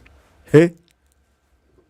You have petitioned the County Assembly of Meru, yes, sir, to remove a governor who's barely in office for... How many days has she been in office actually? 2 months. 2 months? Yes. Hey! Is that not a bit of a record? I mean, we normally give them a year or so, isn't it? And there's gross abuse of office in 2 months. Yes. 8 weeks. Yes. Gross abuse of office in 8 weeks. Yes. Where? Okay. There are charges that you've put here, and the charges, of course, will range from... There are a total of how many? Is it 9 counts or 8 counts that you've put as your charges against the governor? 6, I'm seeing. No, 5. All right? Yeah. You'll take us through them. So first of all, let's understand the politics of Meru. Sure. For everybody just to understand the politics of Meru. Actually, we also want to understand the politics of Meru. Yes. So we start with the governor, Faith Kawera Mwangaza. Yes. Many people are hearing her for the first time with what's happening in Meru now. Who is she politically? You're somebody who also, of course, who has understood her journey politically. Surprisingly, we were born in the same location with her. Allah. It's known as Ontolili location in Timau Ward, Bore constituency. Faith Kawera Mwangaza ventured into politics in 2013 when she attempted to run for Bore constituency. And remember that time it was won by the youngest man by then, Gitobu Kinoti. Then from there, she ventured into media industry and opened her own media TV station. From there, she began the humanitarian work, especially of eradication of the jiggers. She won the hearts of many, and through that platform, she was able to campaign to become the second women representative of Meru County in 2017. Right. So she has been in Parliament for the last 5 years, and when she was the women representative, day in, day out, especially during the weekend, on Saturdays and Sundays, let me say that she is sonkonized. She began the Okolea projects of giving the gumboots, mattress, blankets, and towards the end of last year, she began giving even the daily kettles. Wow. Yeah. Like So- giving free of charge. So it was Okolea project. What is this Okolea project about? Raising the lives of the rest destitute people in the community. Okay. So she has been able to touch the hearts of many in the community, and that's how she was able to defeat the two giants. Governor Kiraito, the former governor Kiraito Moronge, is And a the lawyer, former senator. a former senator, and now the current CS for agriculture, Mheshimiwa Franklin Mithika Lintode. So that's Faith Kawira Mwangaza. That's a meteoric rise. Yeah, but before then, remember when she vied for the seat of women rep, there was somebody who had been women rep. That she also overcame that particular individual. A lawyer. A lawyer. Florence Kajuju had Yes. been a nominated MP, and then she went for women rep, right? No, she wasn't hadn't been nominated. Yeah. But she had been, in the public domain. She had been in the LSK. She was in the LSK. She was in the LSK. Then she, in 2013, went for woman rep. In 2017, faced off with Kawira Mwangaza, and Kawira beat her. Yes. 2017, she goes up against somebody who has not lost an election since 1992. Yeah. She beat him. And the sitting senator, riding on a UDA wave, Mithika Linturi, beat him. Sure. And she was an independent. Yes. So would you say that she's genuinely popular on the ground?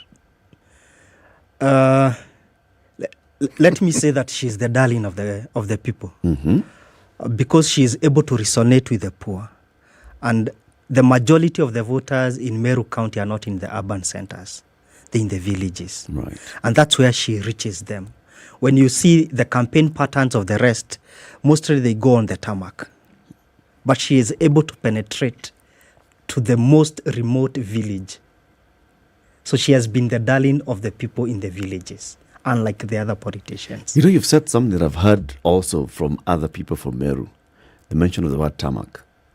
The others go on tarmac and she doesn't. Yeah. Was this a campaign message that she used?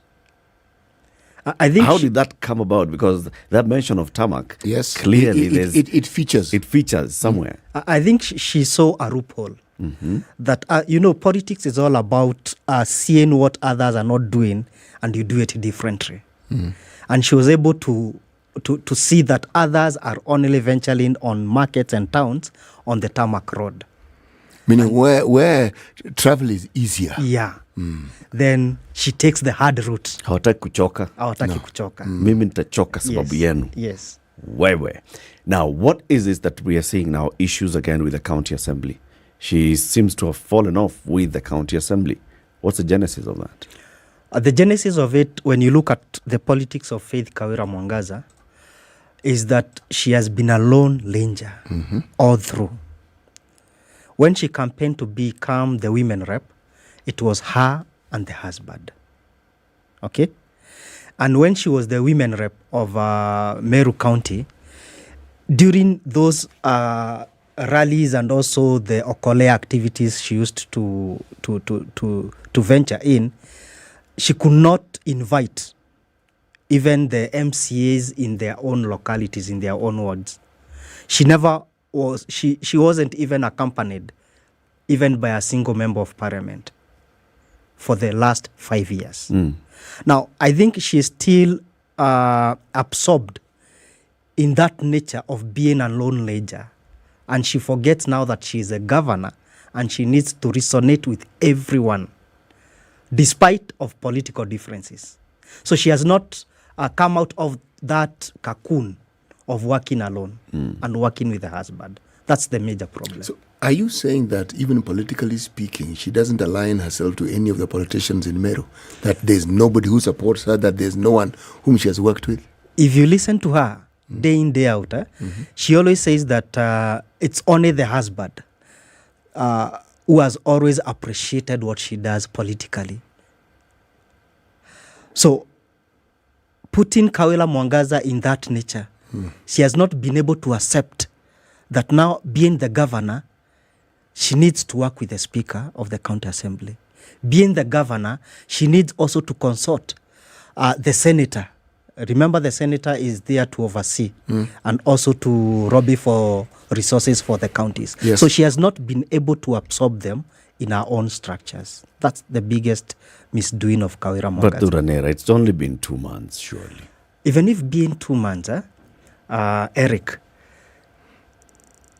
you know, the earlier the better. In Kimeru, we say that a tree is always a small tree. Say it in Kimeru first. In Kimeru, we say that mutejo komagoju munini. Okay, now translate. That you are able to bed the tree when it's too small to grow in whichever direction you want it to grow. Samaki mkunja ngali mbichi.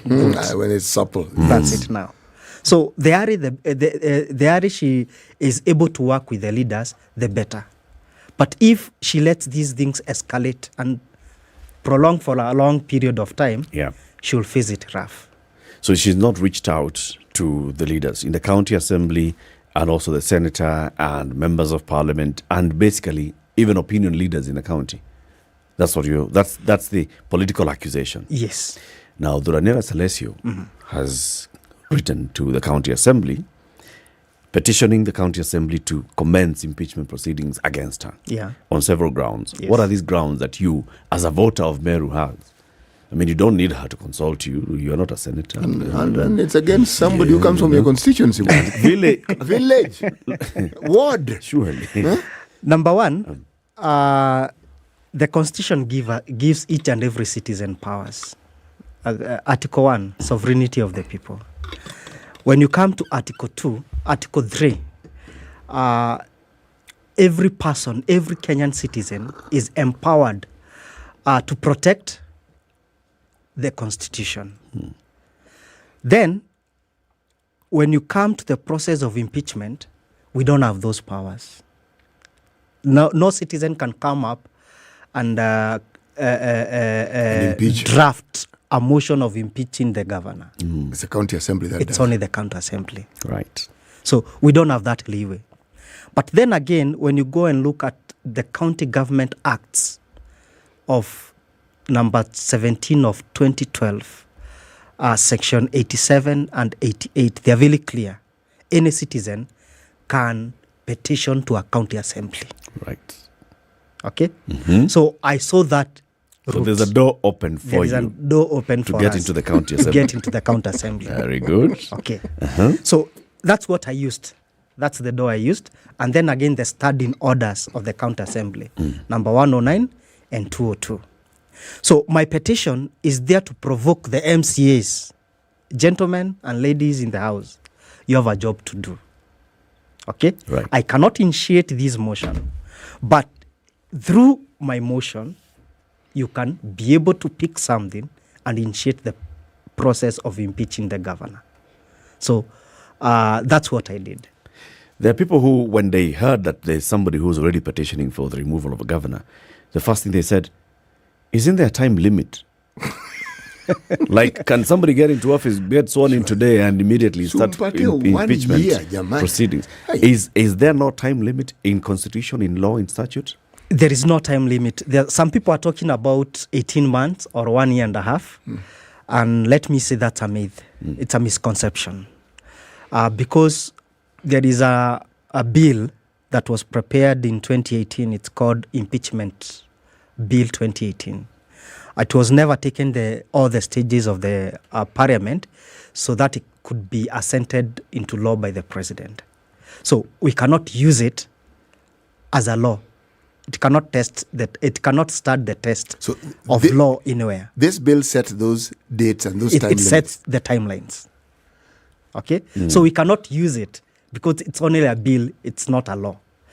Then when you look at the articles that set up the procedures and the factors to be considered for impeachment, it's only in our Constitution, Article 181. It gives the reasons or grounds on which a governor can be impeached.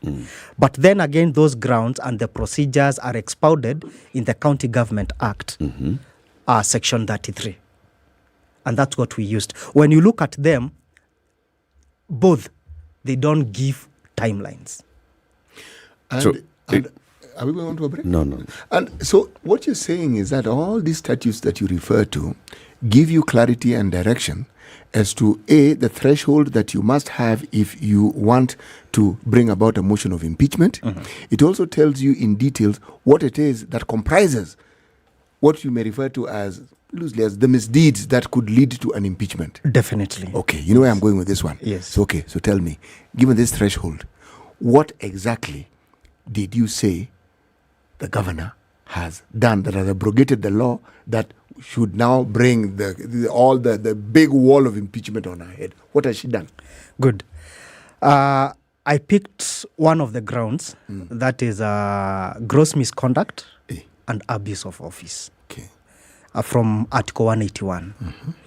The gross misconduct, when you look at the Public Officers Act and Ethics Act, it's very clear.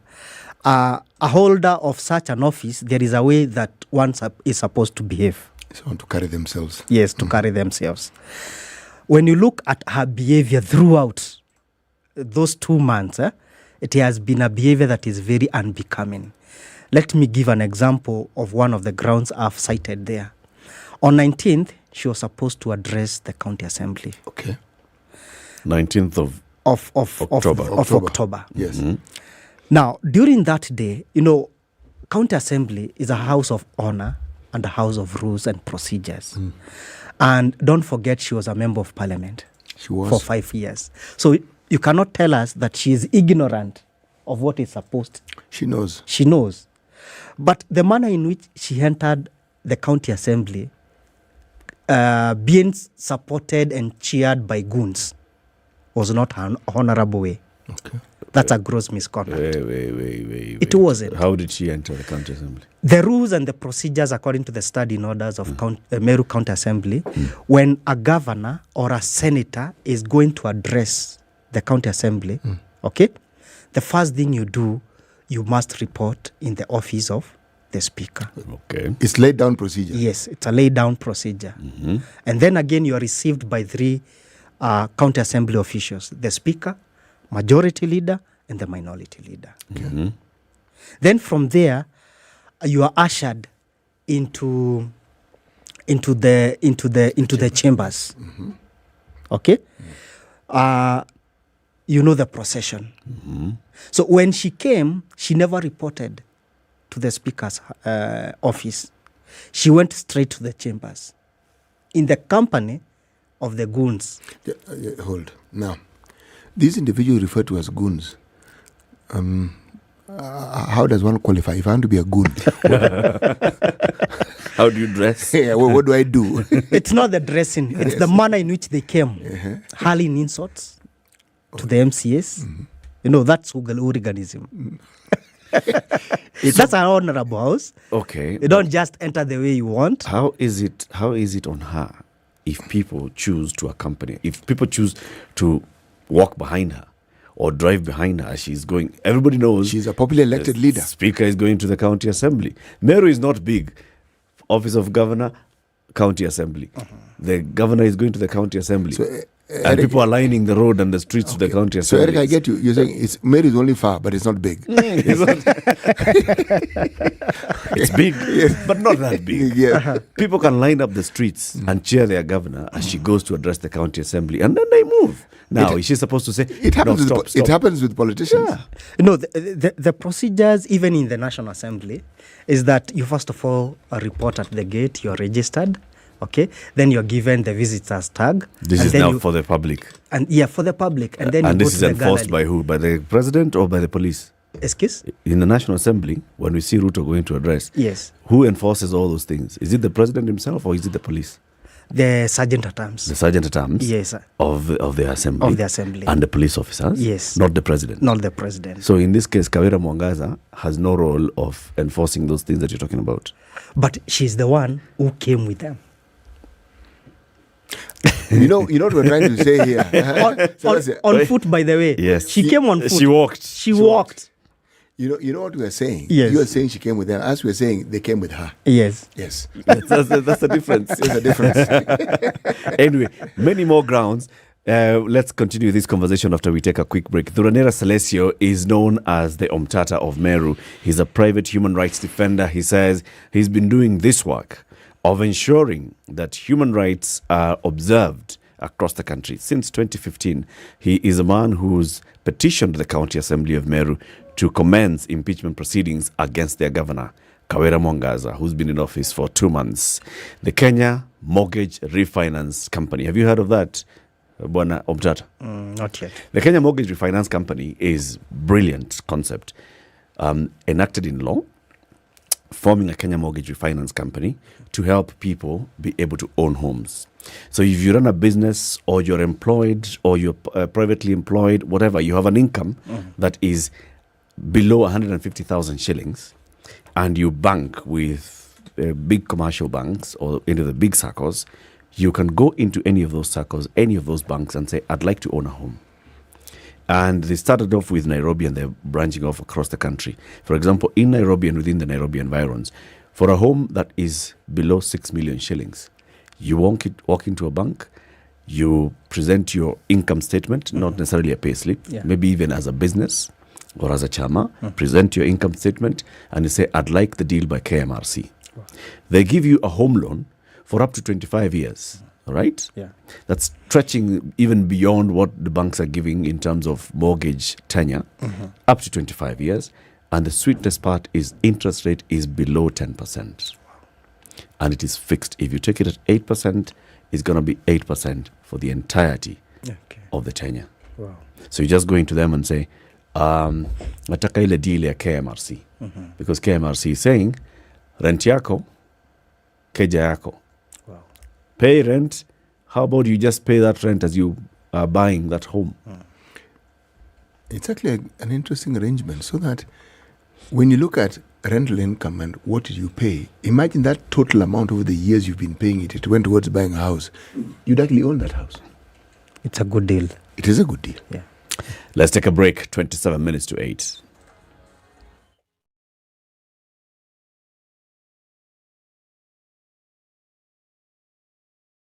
It's 2022.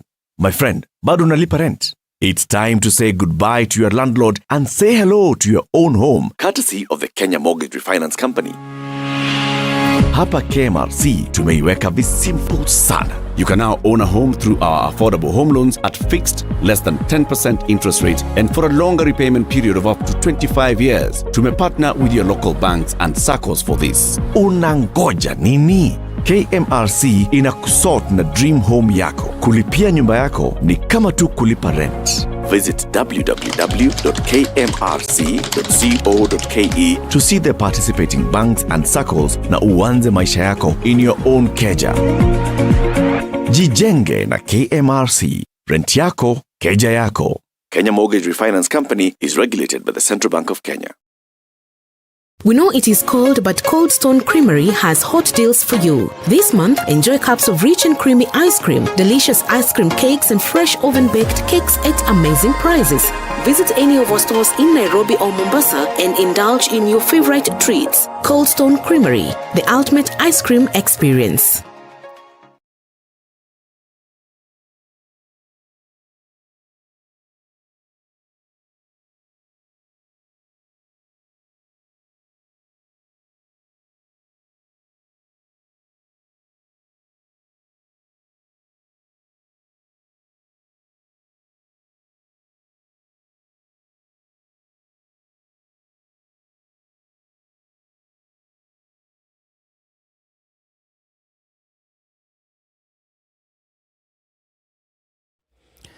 Another day of light rain in Nairobi, highs of 25. Similar thing happening in Mombasa, light rains, highs of 30. Malindi, light rain, highs of 30. Kisumu, mostly cloudy day at 30. Nakuru, sunny day at 23. Nyeri, cloudy day at 23. Kakamega, cloudy day at 28. Eldoret, mostly sunny day at 24. Kampala, Uganda, mostly cloudy day at 31. Dar es Salaam, Tanzania, sunny day at 31. Johannesburg, cloudy at 19. Lagos, Nigeria, light rains at 31. And Kinshasa, DRC, clear skies at 32. Paris, it's windy. In fact, there's a caution about the wind. It's gale force winds. Partly cloudy day at 18. London, also rainy and windy. Rain showers at 15. New York, rain showers at 19. And Beijing, China, sunny at 16.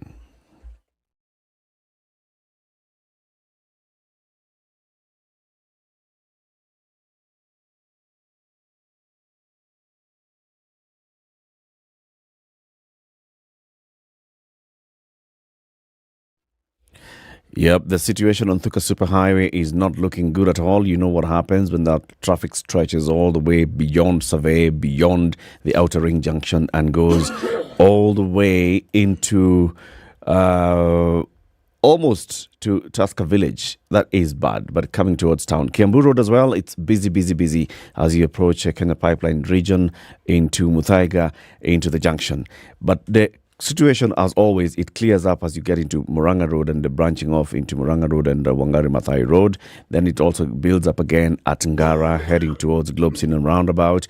Into town, the Uhuru Highway is busy as you get into those major roundabouts. It's the University Way and Kenyatta Avenue roundabout. And then Ngong Road is busy as you approach City Mortuary roundabout. Bagathi Way is similar as you approach City Mortuary roundabout. Langata Road is busy in Dame Estate Airport View as you head towards the Bagathi Way junction.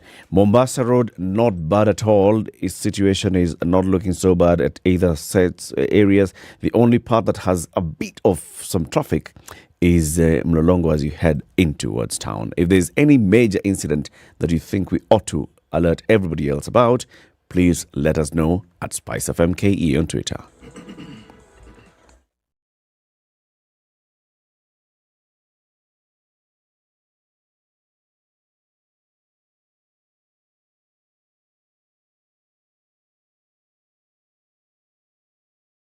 Mature, intelligent talk every morning.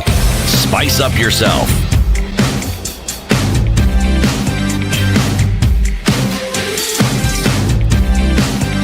Mornings done right. 94.4 Spice FM, Nairobi. Human rights defender from Meru County, Dhuranera Salesio, who's petitioning the County Assembly of Meru to commence impeachment proceedings against their governor, Kawira Mwangaza. And you've told us one of the grounds that you have is on how she conducted herself as she went to address the County Assembly. Yeah. Second ground.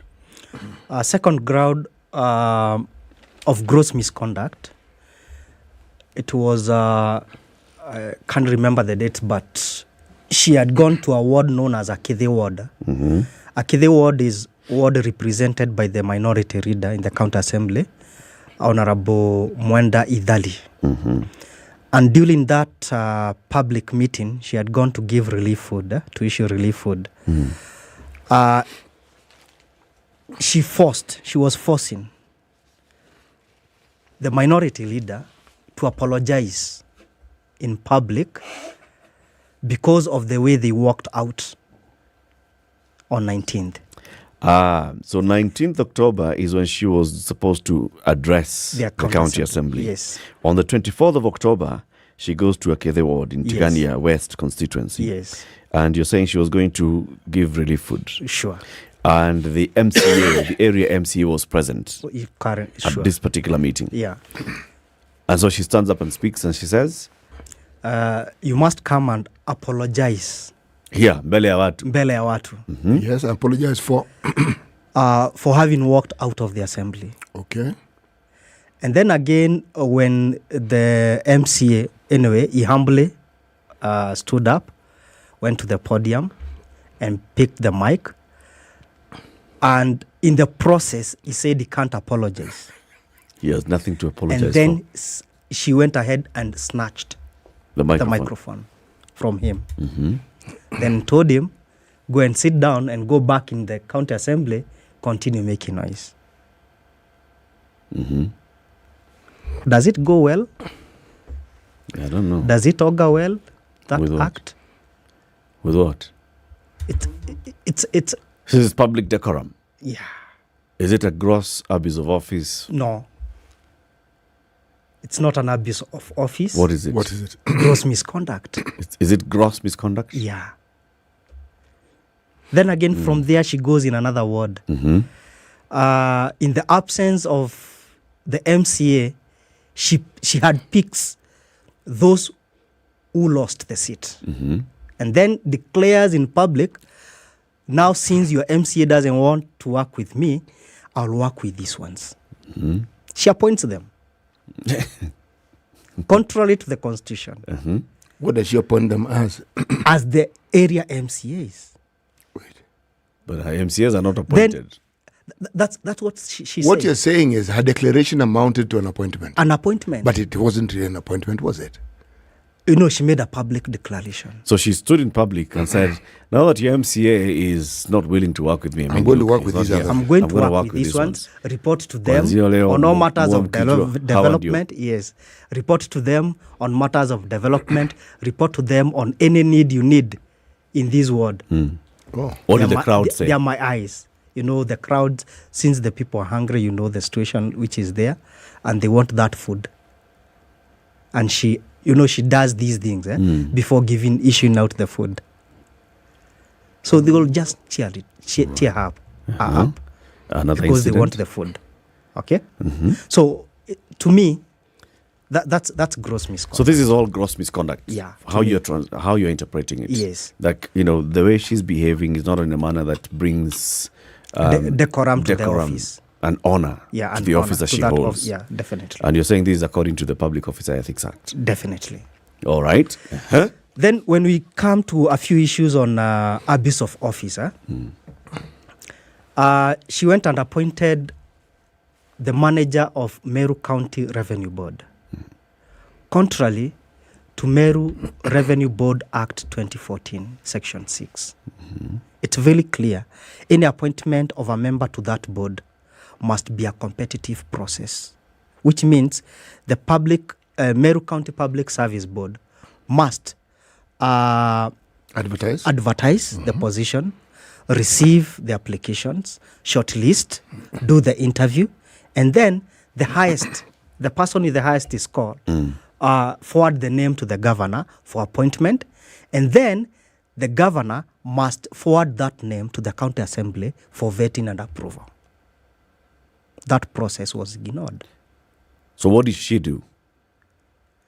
She called the gentleman, Muigai, sat with him in his office, called the media, and then said, I've appointed him as the general manager of Meru County Revenue Board.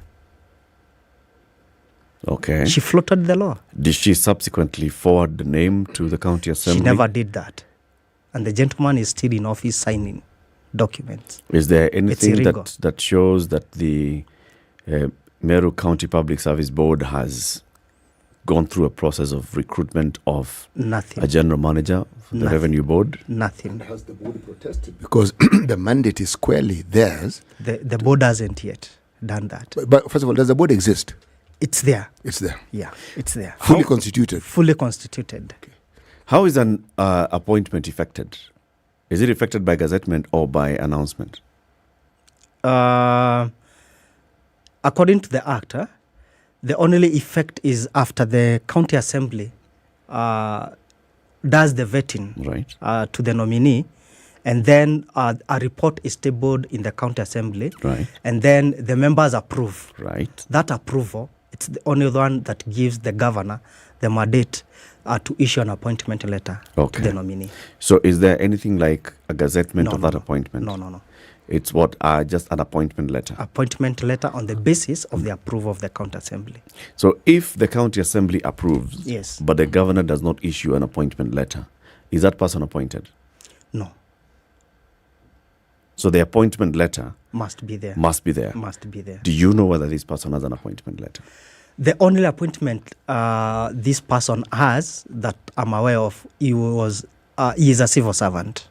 So he was picked from one department and then appointed as the board, as the general manager of the board. Careful with the word appointment, Doranera, because you've just said appointment is when there's an appointment letter. I have attached. So is there an appointment letter? I have attached an annexure to that petition using the words of the governor herself from the press release that she gave to the media. And that's the word she used, appointment.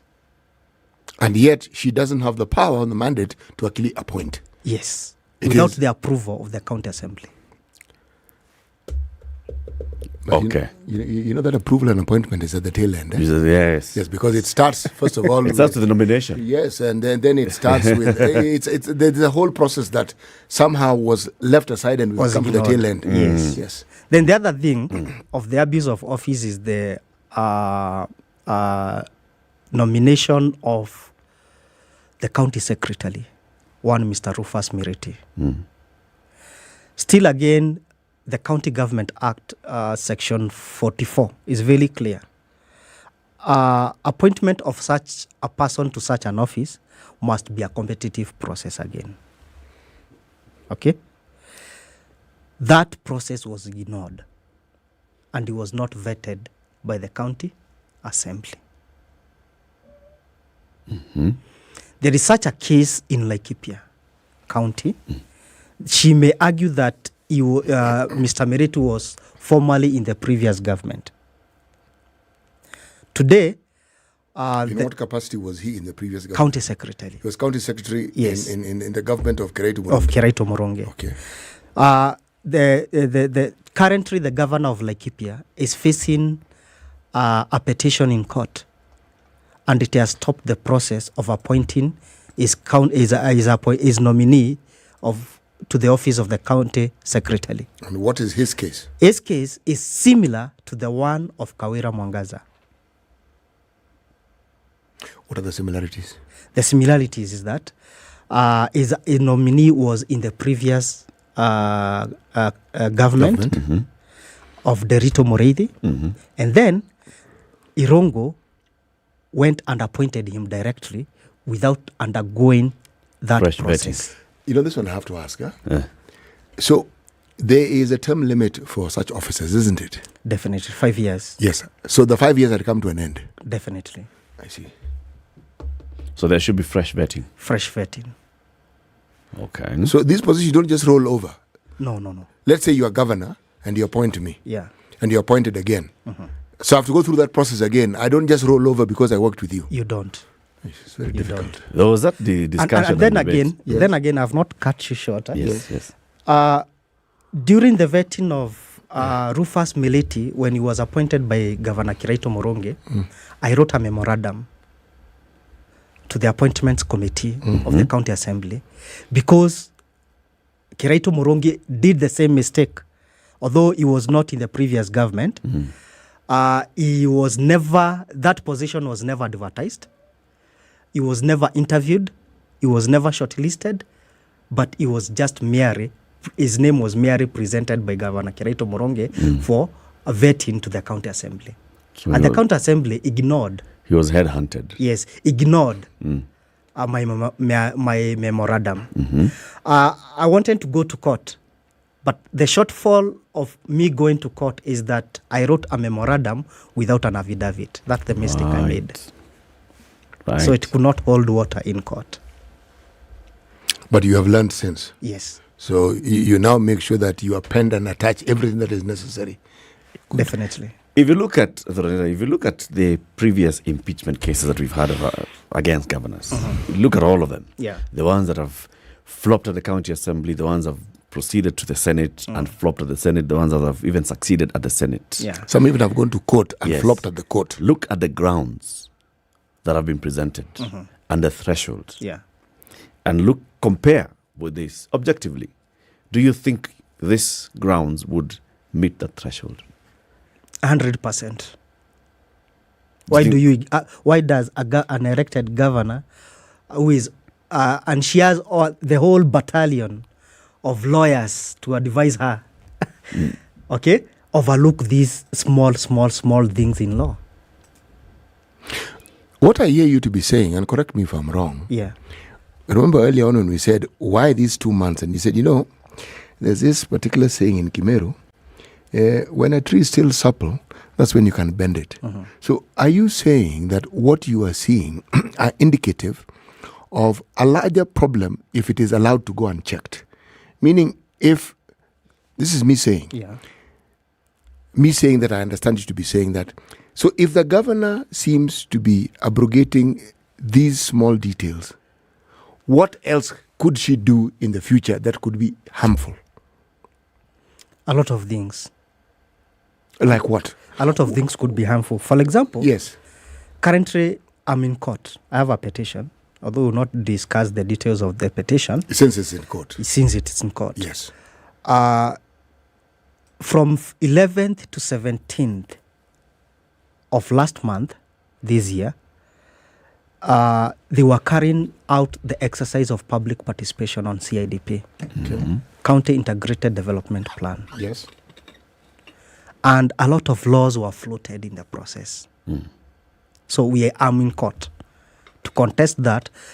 And my biggest prayer, number one, to the court is to squash the process and then order the county government to do a fresh public participation that is in line with established laws. Okay? So you see, she has already begun floating the laws without being checked. What do you think is the cause of this? Is it for the lack of proper advice? Is it that she knows, but then she is intent on just going it and doing it her own way? What do you think? Sonkoism. Which is? That's the problem. Just wanting to do things for popularity.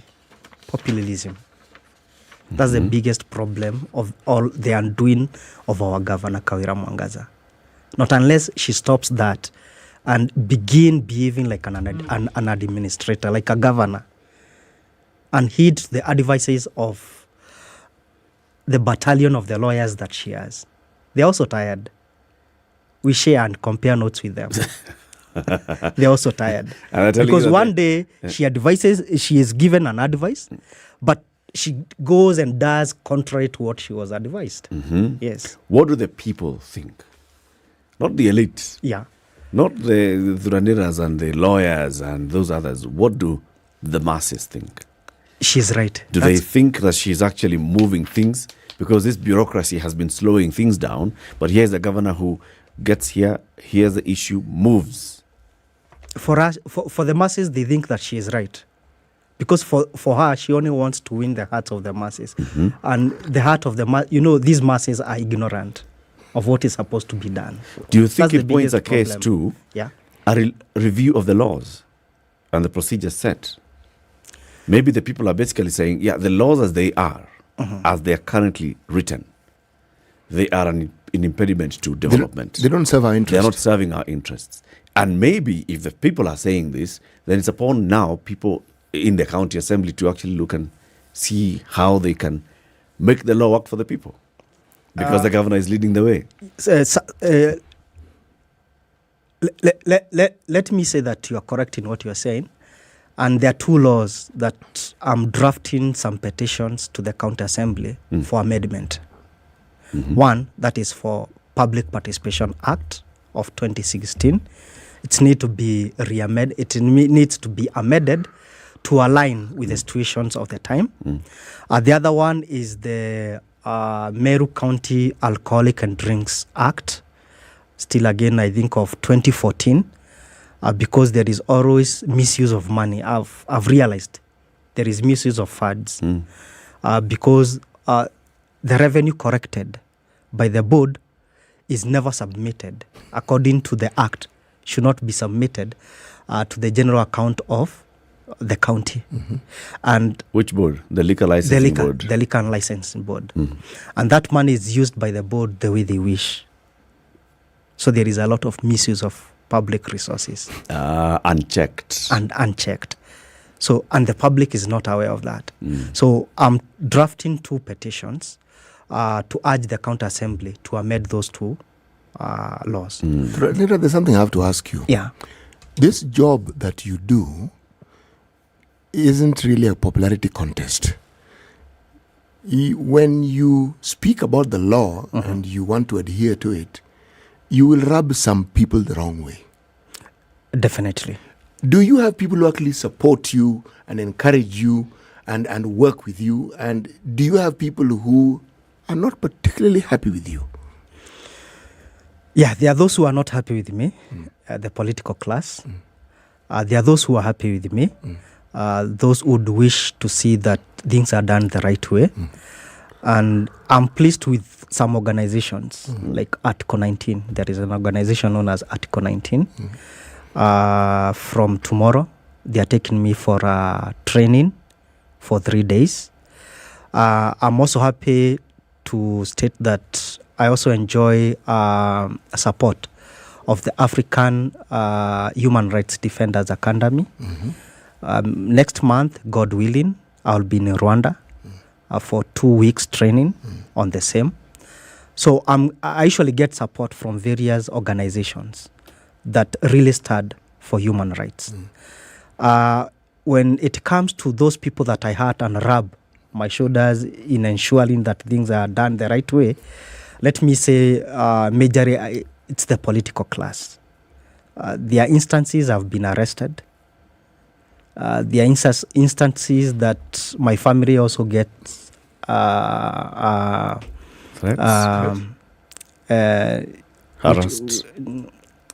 Which word can I use? Not threatened, but harassed. Yeah. So I face a lot of challenges. It's not easy. How about your village, your neighbors, fellow villagers, the ordinary citizen? Most of the ordinaries, quite a good number of them, they like what I do. Because when we get out of here, I'll show you some of the evidences. They report a lot of things to me. They tell you things. They tell me a lot of things. And they have a lot of confidence in me because I don't expose. I keep everything in confidence. So they consider you like a public defender? Definitely. Okay. To an extent that even some cases of gender-based violence have been handled in such cases. And I ensure that such victims get justice. Right. Yeah. So the public has a lot of confidence in me. Good work. Yeah. Good work, Thuranera. Well, keep doing what you do. There are not many in the country who have basically dedicated themselves to seeing that the right thing is done. Thank you. And that you've set yourself up for this. Good work. And wish you all. So what's the next step now as we conclude this conversation? The petition is before the County Assembly. Then what? What I'm expecting is that during this week, according to the study in Ondas, because before it's being received, you must take the petition to the legal team. They must ensure that is aligned with the study in Ondas. And then again, after that, it gets received. So when it is received, it must be tabled in the County Assembly. Then the Speaker must direct that petition to the relevant committee, after which the committee is given a duration of 21 days to 60 days to go and do investigations on the allegations, make a report to the Assembly, then it's debated. They either pass the recommendations or reject the recommendations. So it's still early days? It's still early days. Okay. Yeah. Thuranera Salesio, thank you very much for joining us today. Thank you very much for coming to explain to us. We've been seeing these stories coming out of Meru and seeing now this private citizen is lodging an impeachment against the governor. We understand where you're coming from. Thank you so much for giving me the opportunity, and keep up the good work. Asante sana. Keep it here for more conversations, and well, you can reach out to Thuranera Salesio. How are you reached on social media? Facebook, Thuranera Salesio Thuranera Mutuma. Twitter is Socrates Salesio. Instagram the same, Socrates Salesio. Yeah. My email is Thuranera Sale Mutuma @gmail. .com. Safi. Yeah. Good morning. It's 8 a.m.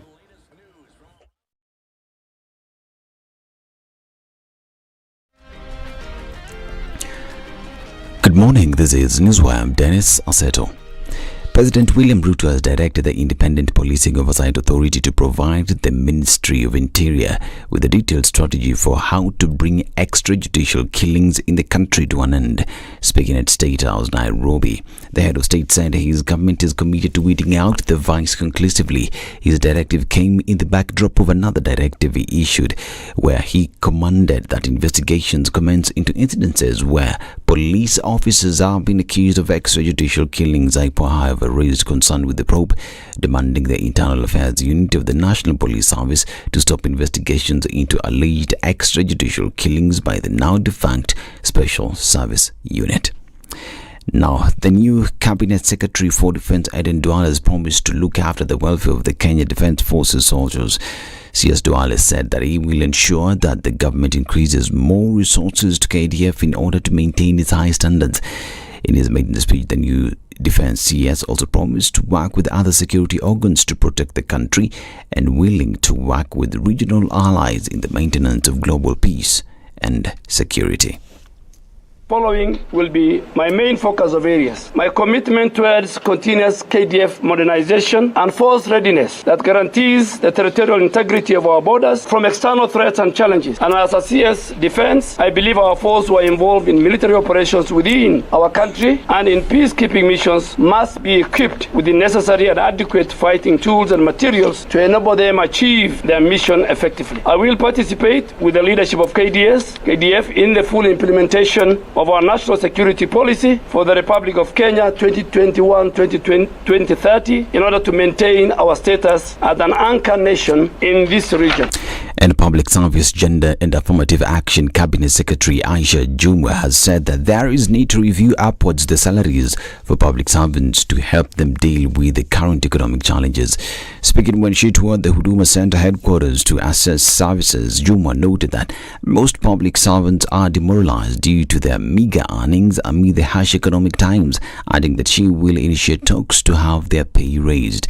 The CS also dismissed reports that the service is bloated and promised an upward review of salaries. Accompanied by Principal Secretary Meru County, the CS dismissed reports that the service is bloated. At the same time, the ministry is seeking to improve services at the 52 Huduma centers across the country in the next 100 days. Going forward, the ministry will expand Huduma Kenya Service Delivery Program to ensure no Kenyan is left behind in accessing public services. The ministry will continue to find innovative ways to bring services closer to the people, especially through adoption of technology in conformity to Kenya Kwanza Manifesto on digital services. Detectives from the Directorate of Criminal Investigations have arrested 3 people in connection with a dubious exam leakage scam. According to a police report, the 3 suspects who were arraigned are all students from the Egerton University.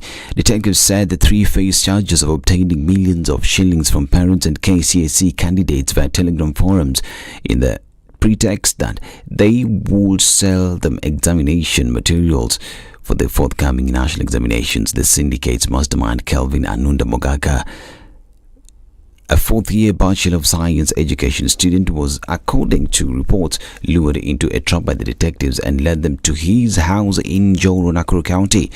Photos that detectives shared on Twitter showed the main suspect lived large in Njoro and was in the process of putting up a modest home in his countryside. Now, a court in Kisumu has ordered a mental examination be conducted on Collins Okundi, the suspect in the murder of Mama Ida Odinga's bodyguard, before he stands trial. Senior Resident Magistrate Barry Lomolo directed that the mental assessment be carried out at the Jaramogi Oginga Odinga Teaching and Referral Hospital. Omolo also directed that the accused be remanded at the Kodiaga Maximum Prison until Thursday, when he is expected to take plea before a high court. The prosecution had asked the court to give a nod to the assessment, since such murder cases cannot proceed without determining the mental state of the accused person. The ODPP, however, says that they are ready to proceed with the case once the medical report is availed.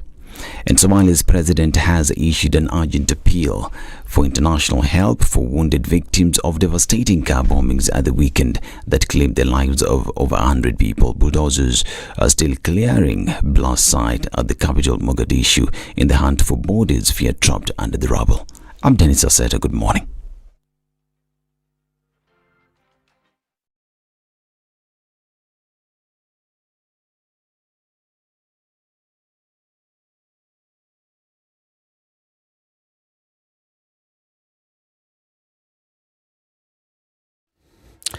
All right, so North Airport Road is busy as you get towards Embakasi Village train stop, and then that's a roundabout.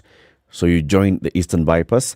It's busy as you head towards there. So be patient if you're on that road. On Mombasa Road, it's also busy as you approach the Sirikabana's roundabout, Sirikabana's interchange, but then it also clears up thereafter. Jogoo Road, busy at the usual spots. Makadara Hamza. Thika Superhighway is clearing up. Now the traffic starts at the junction with Outer Ring Road and coming in towards town. Kiambu Road is also very, very, very busy as you approach Muthaiga. Limuru Road is busy both sides.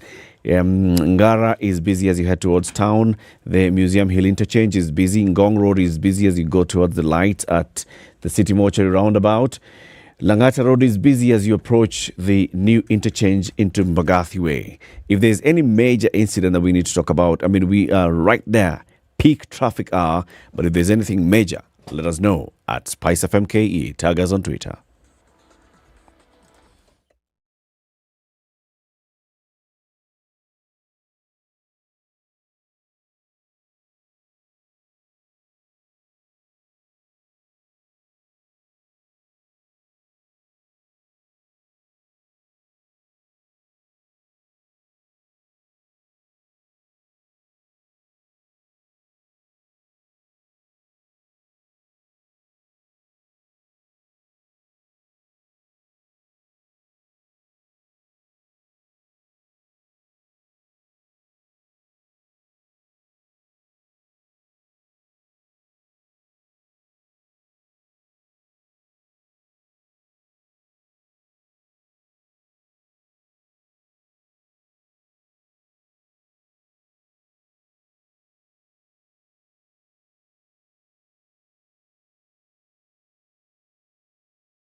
It's 8 minutes after 8. Good morning and welcome to the third hour of Kenya's biggest conversation. Those who had said, gone till November, come back. We're in November. It's 1/11/22. That's the date. C.T. Muga has the day's proverb before we venture into the next conversation, which is about medical research in the country. Yes. The onion shared with a friend tastes like roast lamb. The onion shared with a friend tastes like roast lamb. Yes. Remember, this is kachumbari. Usioila. This isn't a vegan-friendly proverb. Neither is it a vegetarian-friendly proverb. Because if it were, it would have been an onion shared with a friend tastes like roast onion. Now you see, you would remain faithful. But the moment you bring in meat, that story is south. It goes contrary to everything else. What do you think of this proverb? Comes from Egypt, though. Okay. It's an interesting one. I think it means a problem shared with a friend is easier. Wow. Yes. A problem shared with a friend is easier, is lighter, right? You know, that's the positive aspect. A problem shared with a friend is fodder for social media.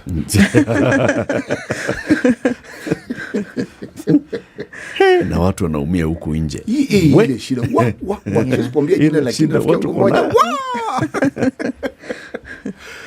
If you just listen to people's problems out there, my friend. In fact, you'll realize you don't have problems. You thank God for your situation. You're okay. Dr. Linda Isaka is a medical researcher with the Kemri Wellcome Trust research program. Good morning and welcome to Kenya's biggest conversation. Good morning and thank you for having me today. It's we now know Camry Wellcome Trust very well. We have visited the facility in Kilifi. We have seen some of the work that's being done by researchers there. We have seen also some of the work that's being done by researchers elsewhere. You're not based in Kilifi? No, I'm based in the Nairobi office. Okay, so there's a Nairobi office? There's a Nairobi office, yeah. All right, Yeah. of the Camry Welcome Trust Yes. program. Yeah. You have been dealing with research on pneumonia, especially pneumonia among children. Yes. What is pneumonia among children? First of all, what's pneumonia? You know, some people just don't understand when you talk about pneumonia, what exactly it is. Okay, so I'll just give a brief overview of what it is. So pneumonia is an infection that usually infects the lungs, and the lungs usually have what we call these tiny little air sacs called alveoli. So when you breathe in, the alveoli are usually filled with air. So when a person has pneumonia, what happens is that those little air sacs become filled with pus and with fluid. So it makes it difficult for someone to breathe and for someone to actually have enough oxygen intake. So pneumonia essentially is just an infection of those air sacs in the lung. So it can be caused by different types of organisms or germs, such as bacteria, viruses, and fungi. And usually how we get or how someone contracts pneumonia is that these germs or these microorganisms are usually found in the air. So our immune system, how it's built to protect you against those microorganisms. But if for one reason or another, your immune system is overwhelmed, you get an infection. So when those microorganisms or those germs are usually found in your nose and in your mouth. So when you sneeze or when you cough, tiny little droplets are released, and then those droplets usually contain those germs. Okay. So if you stand next to someone who has sneezed or coughed and you inhale those droplets, the organisms or the germs enter your system and then they go cause disease. Or if they sneeze or cough onto a surface like this and then you come and touch and then you come and touch yourself, you get the infection also. These microorganisms that bring about these clear problems, where do they come from? It's an interesting question. Some of them predate us, humans. They've always been there, I guess. And they're prehistoric. Prehistoric. Those are really old things. Yes. Yeah. So, and as time goes on, newer and newer variants or newer and newer strains are found. There are two words that I have often found, should we say, interesting, because I hear them, I've heard them being put in use. I think I understand one, but then when they're used together, I don't know what means which. Okay. Pneumococcal, pneumonia. Pneumonia, pneumococcal. Okay. How do you differentiate this? Okay. Pneumonia is the actual disease. Pneumococcal, there's a type of bacteria called pneumococcus that's usually associated with the pneumonia. So if you hear the word pneumococcal, it most likely refers to that organism. But pneumonia is just the term. It's a general term for the disease. Exactly, yeah. So there are other different microorganisms that cause pneumonia? Yes. Not just pneumococcal? Not just pneumococcal. Okay. For example, COVID. Do you remember SARS-CoV-2? Yes. So COVID is a pneumonia? Walk right into that one. No, it should not be correct to say that. The virus that causes COVID, SARS-CoV-2, can cause pneumonia. Okay. But not everyone. It's important to note, not everyone who has a COVID infection will get COVID pneumonia. It's a very small proportion. So not all respiratory diseases are pneumonia. No. Or lead to pneumonia. Not all of them are pneumonia, because, something like a flu or a cold is a respiratory illness, an upper respiratory tract infection. Yeah. So not all respiratory illnesses are pneumonia. Okay. So there's the other thing that people really, really get scared about pneumonia. That you hear somebody who was okay, suddenly fell ill, they went to hospital and they died. What is it? Actually, they had pneumonia. This person wasn't coughing. This person was fine. This person just went to hospital just the other day just because they got up and they had a fever and something, and then just went south. So how do you explain that? I mean, if you're talking about the inability to breathe, the infection into the lungs, and there was no issue at all, no wheezing, no coughing, and then suddenly you've gotten to pneumonia at that stage, what leads to this? Okay, I'll answer your question in two parts. Usually there are some characteristics that a person might have that put them at greater risk of, one, getting pneumonia, and two, getting the severe form of pneumonia that can result in adverse complications. So some of these risk factors are age, especially extremes of age. So you have adults aged 65 and above, they are at very high risk of getting pneumonia and severe pneumonia. Then, of course, we have very young children aged 2 years and below. Those ones also have a very high risk of getting pneumonia and actually getting the severe form of pneumonia. So, and the reason why these two age groups are more susceptible is because the older you get, the more your immune system is, declining. I wanted to observe this. When the good doctor keeps saying the older, she's just looking at Oh my goodness. No, carry on. I get the message. No. I'm at risk. I've understood it. You get it. I know, I've got it. Please go on. Okay. And in the young children,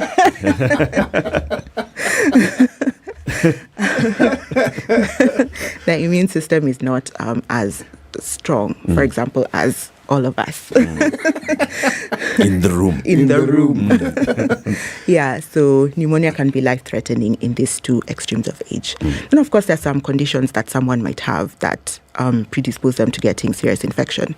So things or conditions that reduce your immunity, like cancer or HIV, chronic illnesses like diabetes and chronic lung illnesses. And then, of course, there are other lifestyle choices that people make that can put them at greater risk. Things like smoking, things like drinking, things like drug use. So you'll find in a patient like the one you've just mentioned, when the doctor takes a history, and a history basically involves the doctor asking questions to find out, the origin of the symptoms and the overall health of the patient. There'll be pointers or there'll be clues that would explain why this specific person ended up getting the disease and possibly died. One hears of research that is conducted into understanding this disease and understanding how best it can be combated, either by preventing it or by, when somebody has already contracted it, by providing a cure. Now, of the researches that you conduct, what is your focus? Is it in children? No, let me start. Is it in the two diverse groups, extreme groups, where it's most likely to occur? Is it in areas where one finds commonality of the disease? And, of course, when you answer that question, I'm going to ask you, and what have you found? Okay. So we focus mostly on childhood pneumonia in children, more specifically children aged less than 5 years. So what we are currently doing, we have a study that is running, a clinical trial, in 13 hospitals across the country. And we're trying to find out the most effective treatments. Could I just pause you for a single second? Sure. Just mention the hospitals and where they are. The hospital, okay. Yes, the 13. Okay. Yes. So we have Mama Lucy Kibaki Hospital. We have Naivasha County Referral Hospital, Embu Level 5 Hospital, Kiambu County Referral Hospital, Machakos Level 5 Hospital, Thika Level 5 Hospital, Bungoma County Referral Hospital, Busia County Referral Hospital, Kitale, Kakamega County Referral Hospital. Then we have Kisumu County Referral Hospital, Nakuru Level 6, and finally we are expanding into Jaramogi Oginga Odinga Teaching and Referral Hospital. Okay. So, yeah. I've listened. Did you hear any hospital in Northeastern Province? No. Okay. What I'm actually asking is... I haven't heard even a hospital in the coast. Yes. I was going to the coast next. So there has to be a criteria. Was this random or was it purposive? The selection of the hospitals. So there's what we call the Clinical Information Network, which is a partnership between the Ministry of Health, county governments, and Kemri Wellcome Trust. And within this network, we have a number of hospitals. I think slightly over 20 hospitals. So the hospitals that we are conducting the study are found within that network. We found it was easier to get or to start the research in those hospitals. Yeah. Of course, the network. But what's the membership requirement for this network? How do you join? Well, it's not like an exclusive club like Windsor.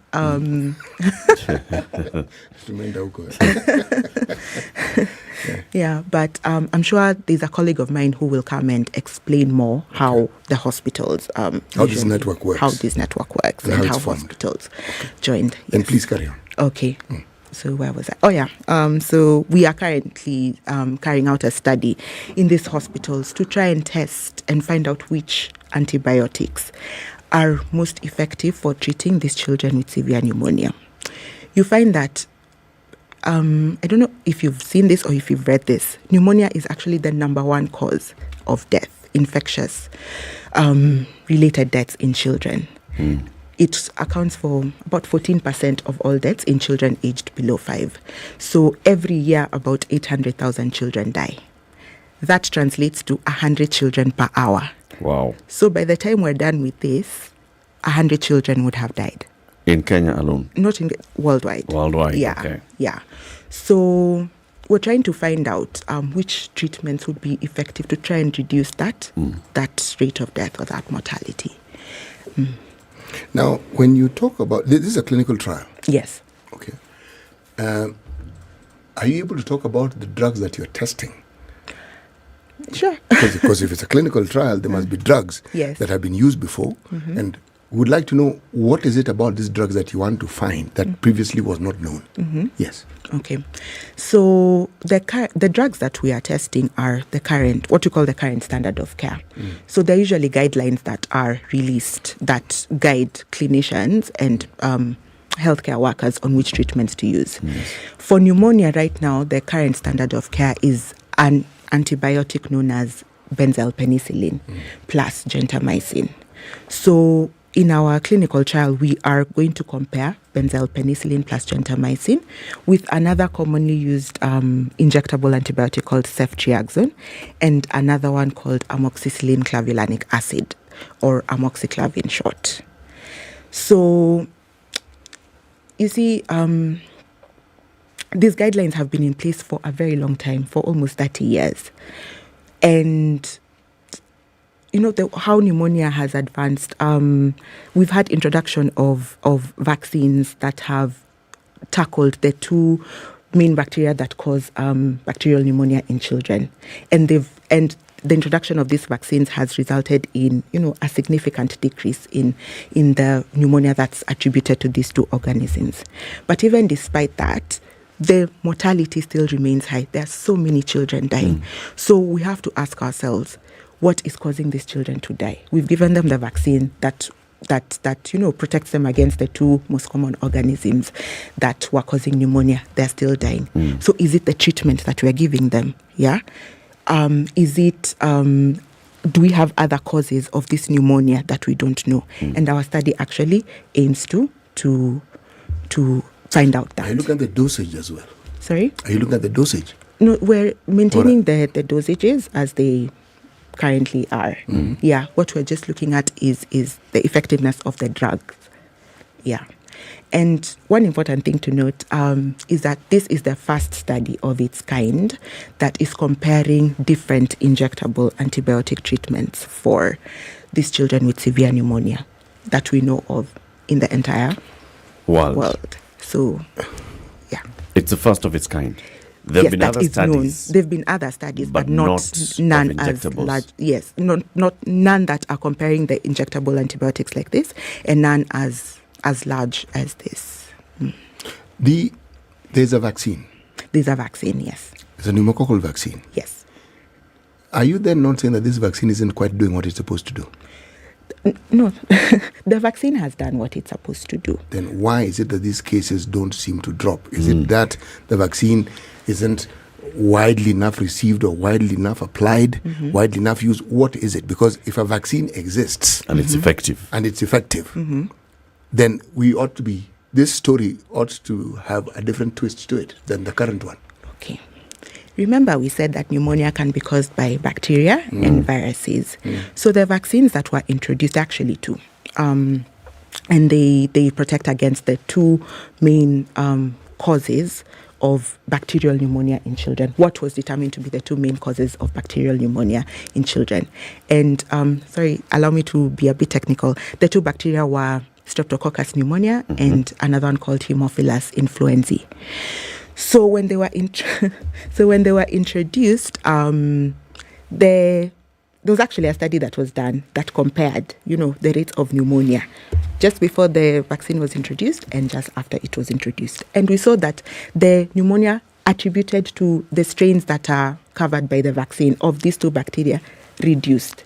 So that tells us that these pneumonias that we're seeing, it's likely that they are caused by something else.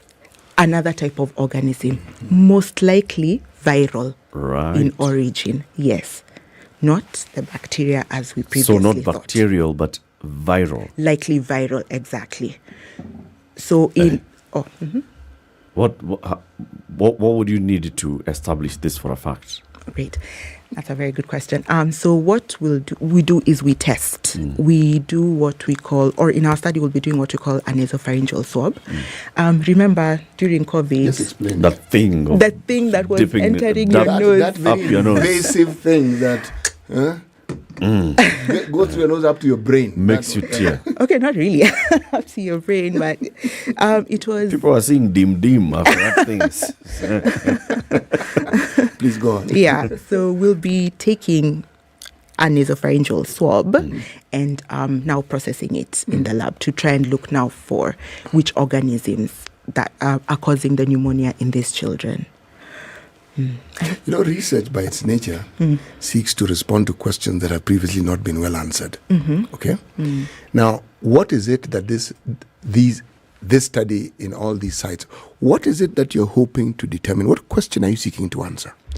We are seeking to find out, one, which antibiotic is going to be effective at treating these children who are hospitalized with severe pneumonia.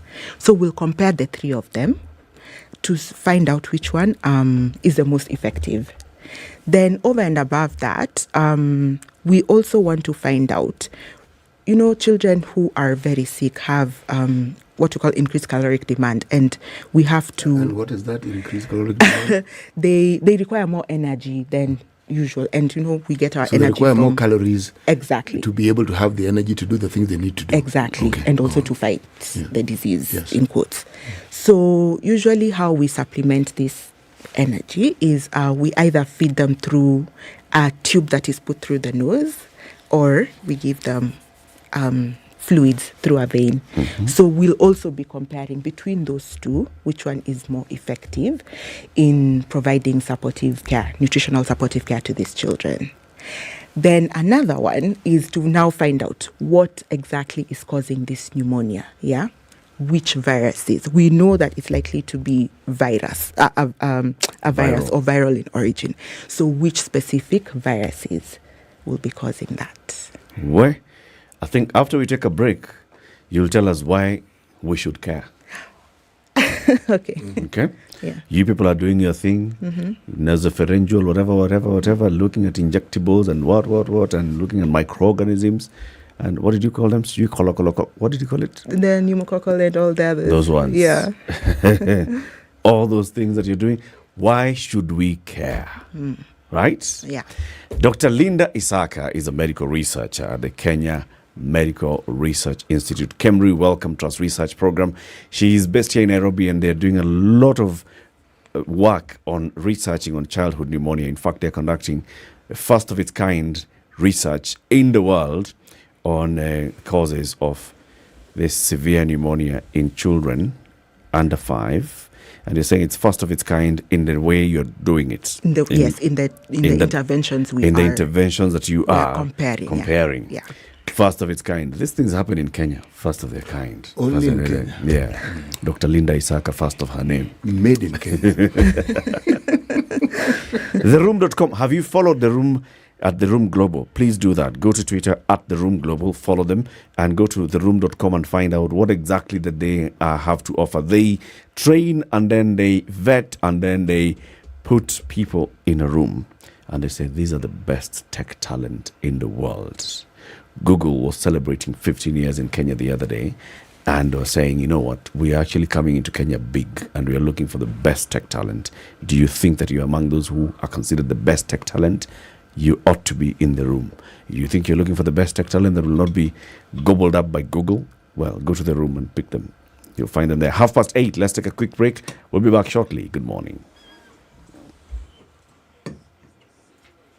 This is the Situation Room, the only way to start your day. The adults in the room. He's promiscuous or he's polygamous. We need to get over ourselves. So I should always know the man that marries me, I know there'll be other women. Yes. The relationship you have with yourself is the foundation of the relationships you will have with other people. Things that we never talk about. 3 things. Stop, breathe, and relax. Whether it is matters of the heart, finances, or work that's weighing on your mind, worry not. Tune in to Adults in the Room every Monday to Friday from 7 p.m. to 10 p.m. The adults in the room will help you stay winning. Only on 94.4 Spice FM, Nairobi.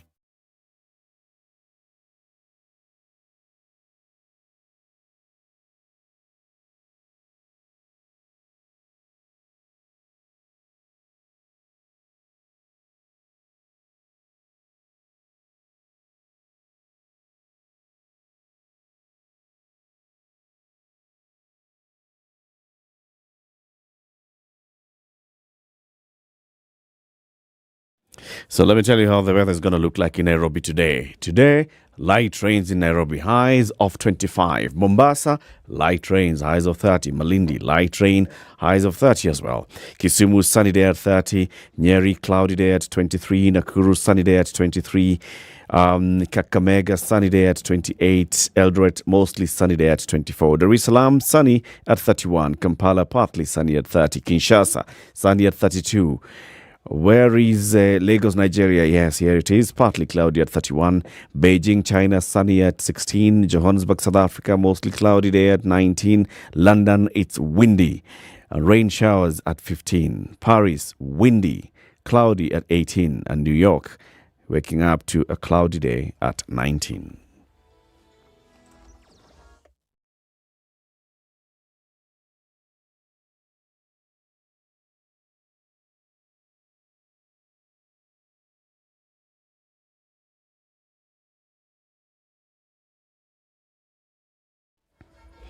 If you're on Limuru Road heading towards town, just be patient because there's traffic as you approaching from City Park heading towards town.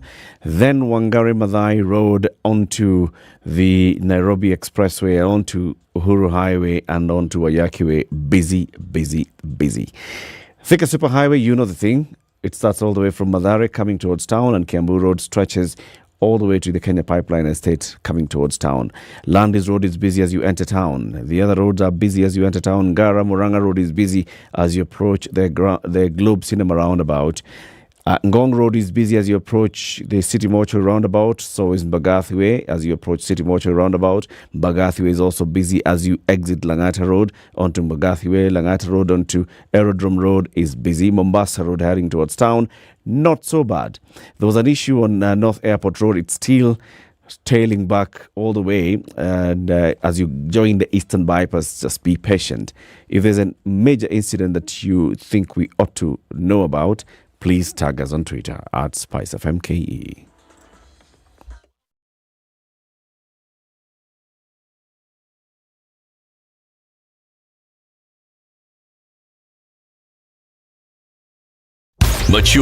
Mature, intelligent talk every morning.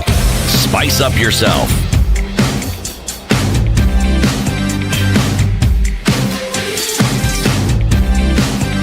Mornings done right.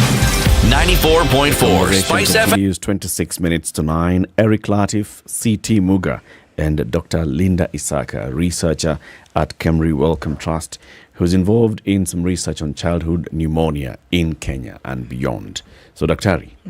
This thing that you're doing, why is it important? Well, like we saw earlier, so many children are dying from pneumonia, and most of these deaths are easily preventable.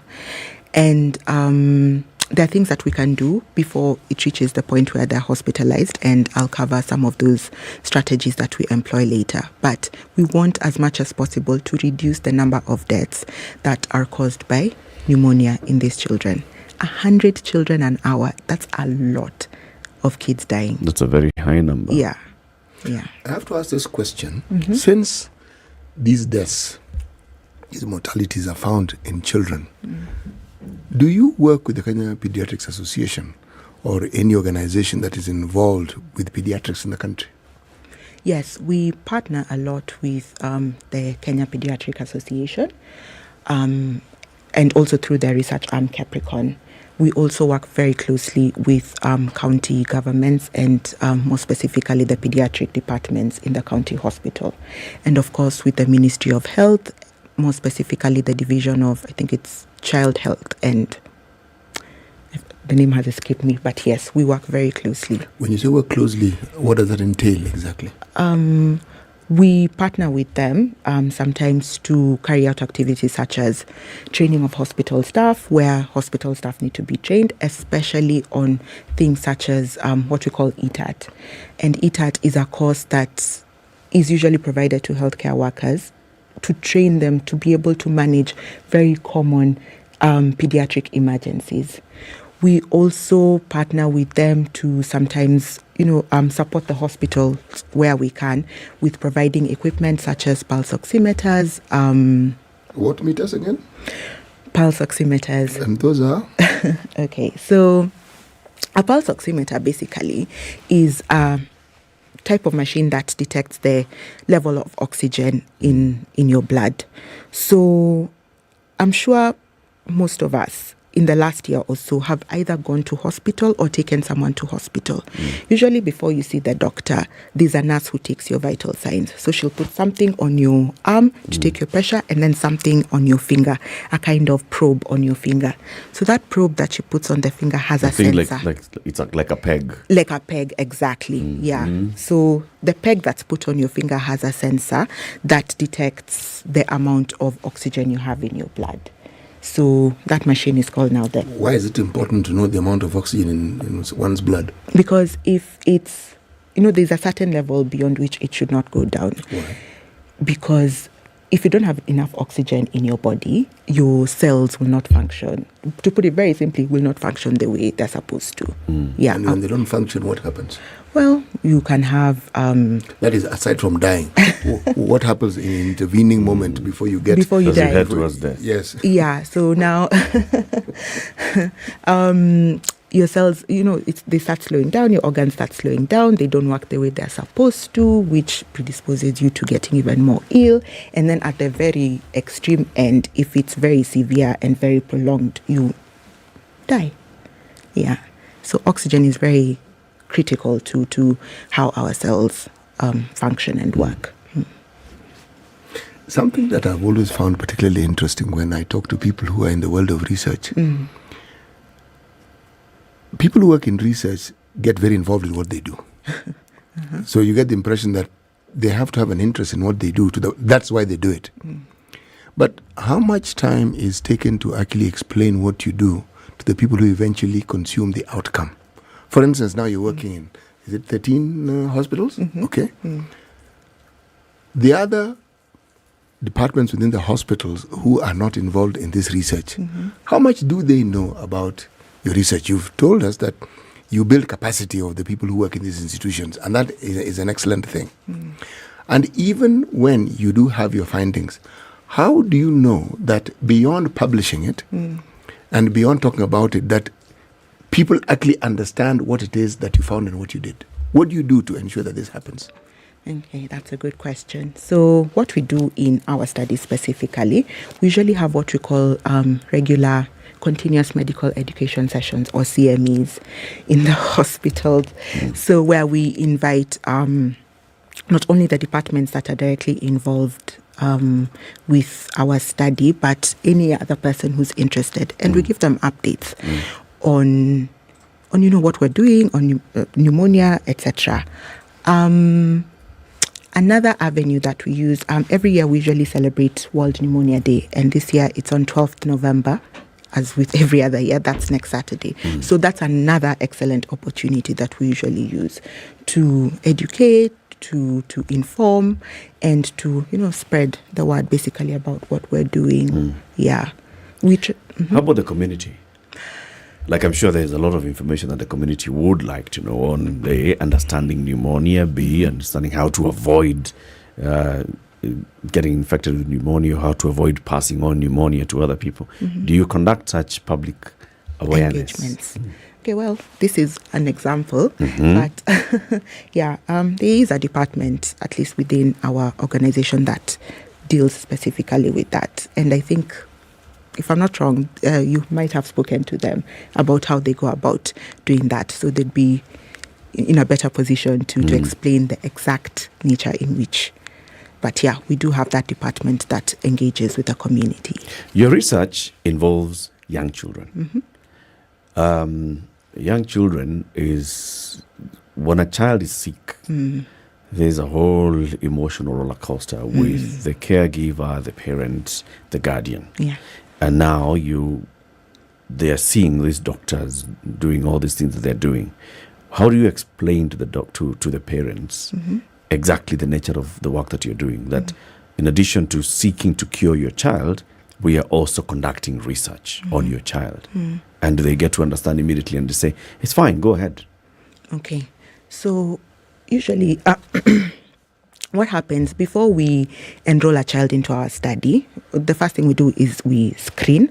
And screening basically involves using specific criteria to determine whether or not a child would be eligible to be in our study. So once we see that... So I thought criteria number one is one. This child has pneumonia.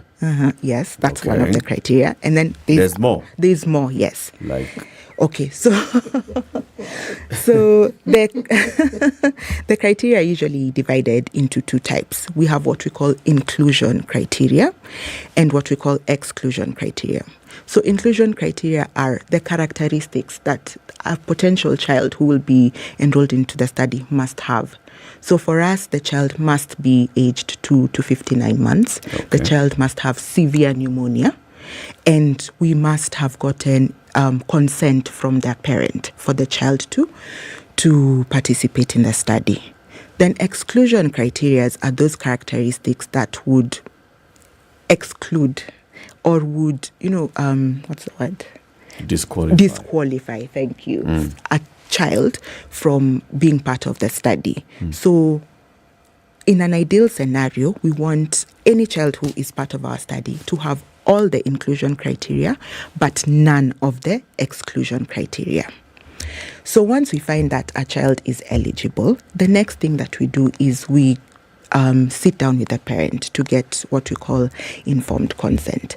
And that is usually a process. Yeah, you just don't go to the parent and you're like, your child is, eligible for this study. Eligible. Exactly. Sign here. Exactly. We have to take them through a discussion on the study. Why are we doing this study? Who is doing the study? Where is the study being done? For how long?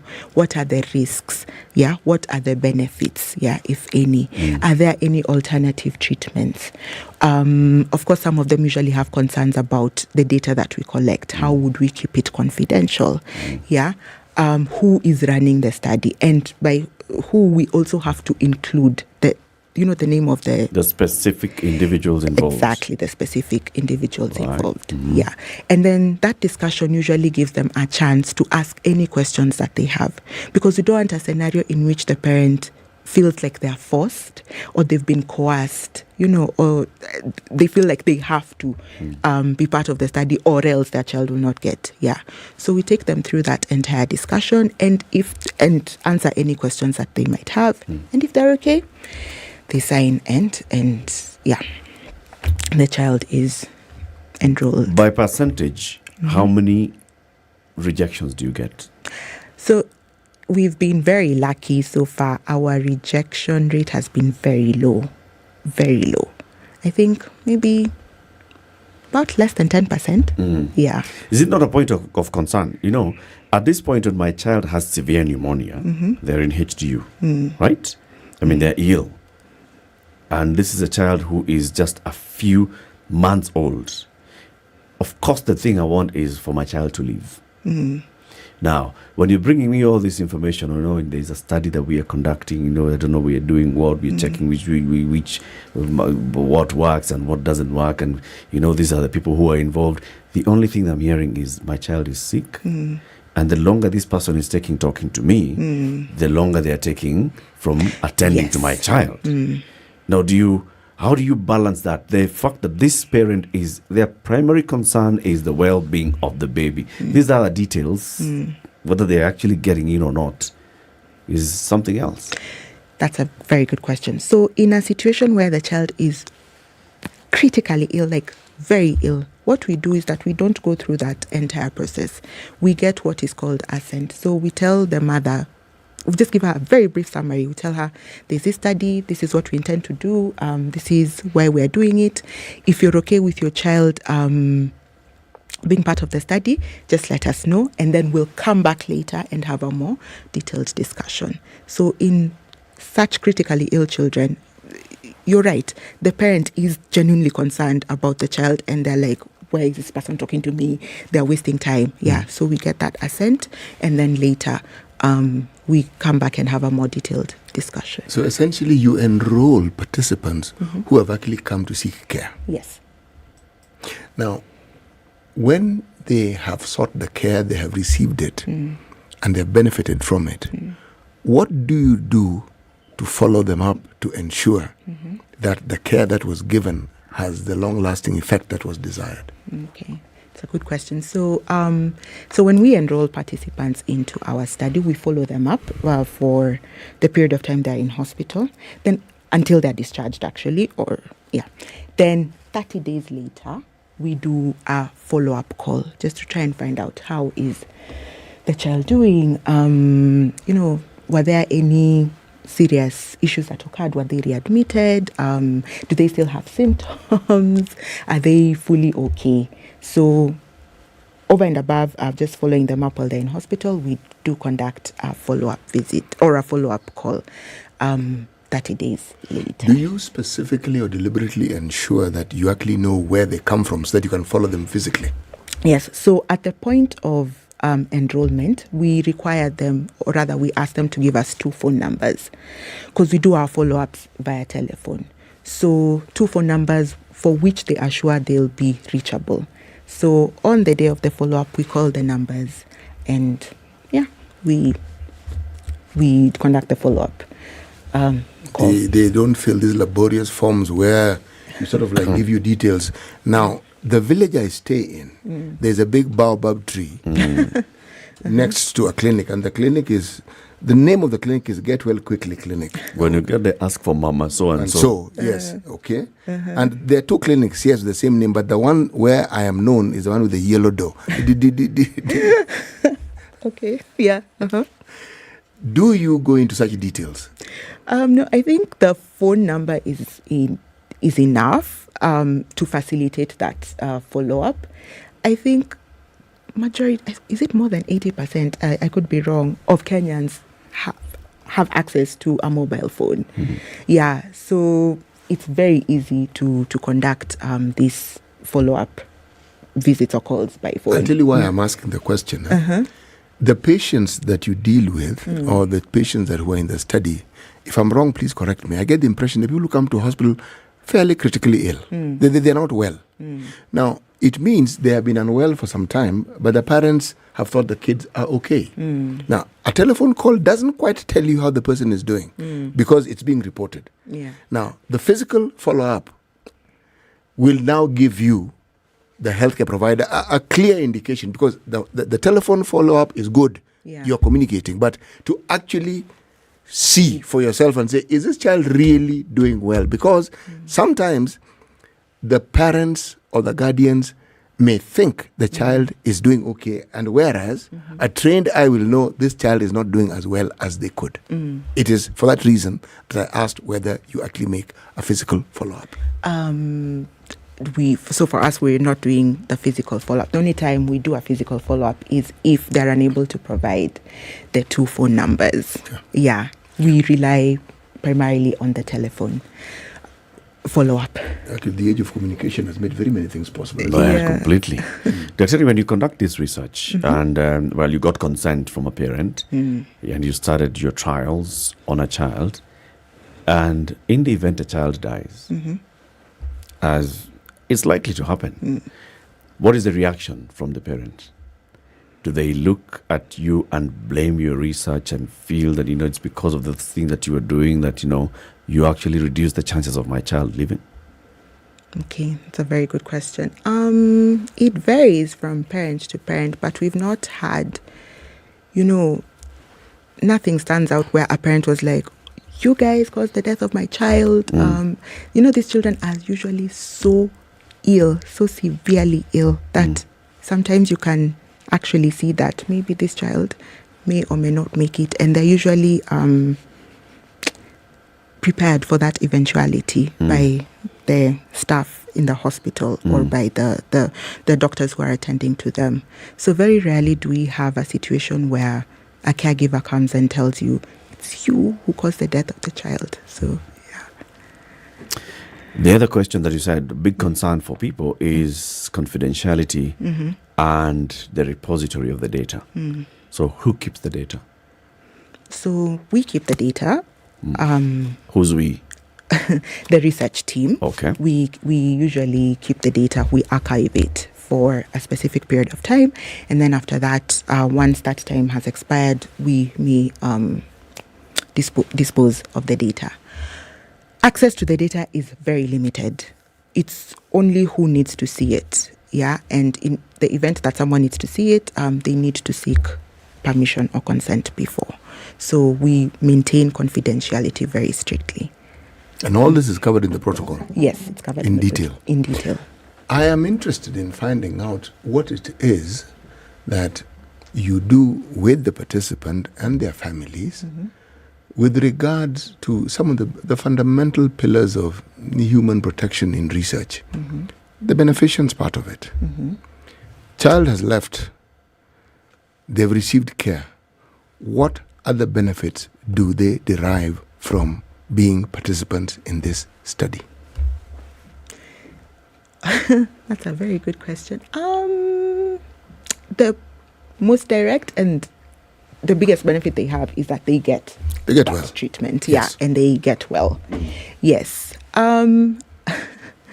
Others, well, there's the knowledge that, you contributed to this study that is going to result in a change of guidelines. But the biggest direct benefit to them is they get the treatment. That's the biggest in our study. See, the reason why I ask, when we think of the understanding of what research processes are and how it is communities need to interact with this information and how they need to understand it, the literacy level of understanding, adhering to these principles enable communities to understand better. You see, when we talk about benefits, because the larger picture is that many people will benefit from this research, that's in the future. Most people live in the present today. Tomorrow is often very far away. Guaranteed, yeah. Okay. Now, when someone is well, yes, they will see the benefit, and the community will see this person is better, and they will understand. Let me ask the question I want to ask. Yeah. That is just the background. When you look to employing people who do your community work, do you look for individuals who come from the communities within the places you're working in to be part and parcel of your research process? Yes, we usually do that. And No, go ahead. Oh, sorry. Yes. Yeah, we usually do that. We work as much as possible with the people around there, because it doesn't make sense to bring an expert into the places where we work because of issues around acceptability. Do they even understand the community? Do they understand the population around that area? So yeah, we try as much as possible to work with the people within the areas where we're doing our research. I don't know if I've answered your question. Yes, you have. That was question 1A. Now, question 1B, the actual process of collecting the information of the data, yes, it's within a hospital setting. But when you talk about the 13 sites where you conducted this particular study, the question that has been swirling in my mind is this. Have you interacted with any information that gives you an indication of places where pneumonia is more prevalent than others? And in the areas that they're more prevalent, is there information as of now as to why it is you find prevalence? I'm thinking of this because I look at a disease like, say, malaria. There's an understanding of why you find malaria in certain places more than others. What about pneumonia? Well, remember the information network that I talked about earlier, the clinical information network. So they've been doing work around that. And I think they also looked at what you've just asked, where pneumonia is more prevalent or where it's found more. And some of the factors that were associated with pneumonia being more present in some of these hospitals compared to others is the presence of children with conditions that predispose them to severe pneumonia, such as severe acute malnutrition. There are some areas in the country where the proportion of children with malnutrition is higher than other areas of the country. So we tend to find that the pneumonia cases tend to be more in those areas, and they tend to be more severe in those specific areas. Yeah, but if you want like a more detailed or in-depth look on that, I'm sure there's a colleague of mine who will be joining us or coming to discuss more about the work that the CIN does. So at the end of all this research, say you have established this is what we are seeing. These are this is the combination of drugs that works best, or actually we have a new strain of pneumonia that's actually caused by this particular virus. What happens with that information? Who do you give that information to? Okay, so that's a good question. So once we get the results, of course we'll share the results, and these results will actually be adopted to form policy surrounding the guidelines for the treatment of these for these children with severe pneumonia. So of course we'll share them locally with our own experts and also internationally. Whatever findings that are found or recommendations that are made based on our studies, they'll have to be reviewed, people agree, they have consensus, and then we have new guidelines put in place. Right. Over and above that, any information, of course, we get from our study can also, more so surrounding the etiology or the causes of this pneumonia. Like you said, maybe there's a new strain or there's a new virus that's causing. The information that we get will also be able to provide evidence that we will be able to, improve some of the strategies we already have in tackling pneumonia. So yeah, I hope the question has been answered. So if for example, you discover that there's actually a pneumonia that's caused by a virus, what happens next? Well, what happens next is, okay, so it's caused by virus X. So how can we, we look at what we already know when it comes to tackling pneumonia. How can we adapt this new information to come up with optimal strategies that will help fight this pneumonia in these children? We can also look at, okay, we have seen that it's this virus that causes this. What research can we do into determining new treatments? What research can we do to determine new vaccines against this? Yeah, so it feeds into additional research and additional work that can be done to try and, and as you find out all these things, the medicine that's being used, the treatment is not going to be effective because it's not dealing with the virus. So what happens in the intervening period? Well, researchers have found out that, there's pneumonia caused by a virus. Yeah. What you're giving people is antibiotics. So, of course, now we'd have to, like I said, change inform change people. Course. Actually, what researchers do, they conduct more research. Yes. On to it. Yes. Okay. Dr. Ariwi, thank you very much for joining us today. Thank you. Asante sana. Dr. Linda Isaka is a medical researcher with Kemri Wellcome Trust Research Program, conducting some research on childhood pneumonia in Kenya and beyond, looking at what has been known so far and trying to find out what the unknowns are. The known unknowns and the unknown unknowns as well. Daktari, thank you very much for joining us. Thank you for having me. Yeah. Keep it here for more conversations coming up in the next hour. This is the Situation Room, kmrc.co.ke. Visit them. We'll tell you more about it shortly. 9 a.m.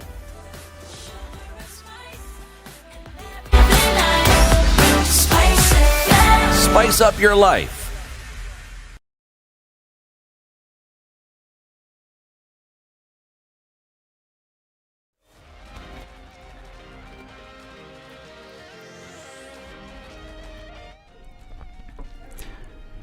Good morning, this is Newswire. I'm Dennis Aseto.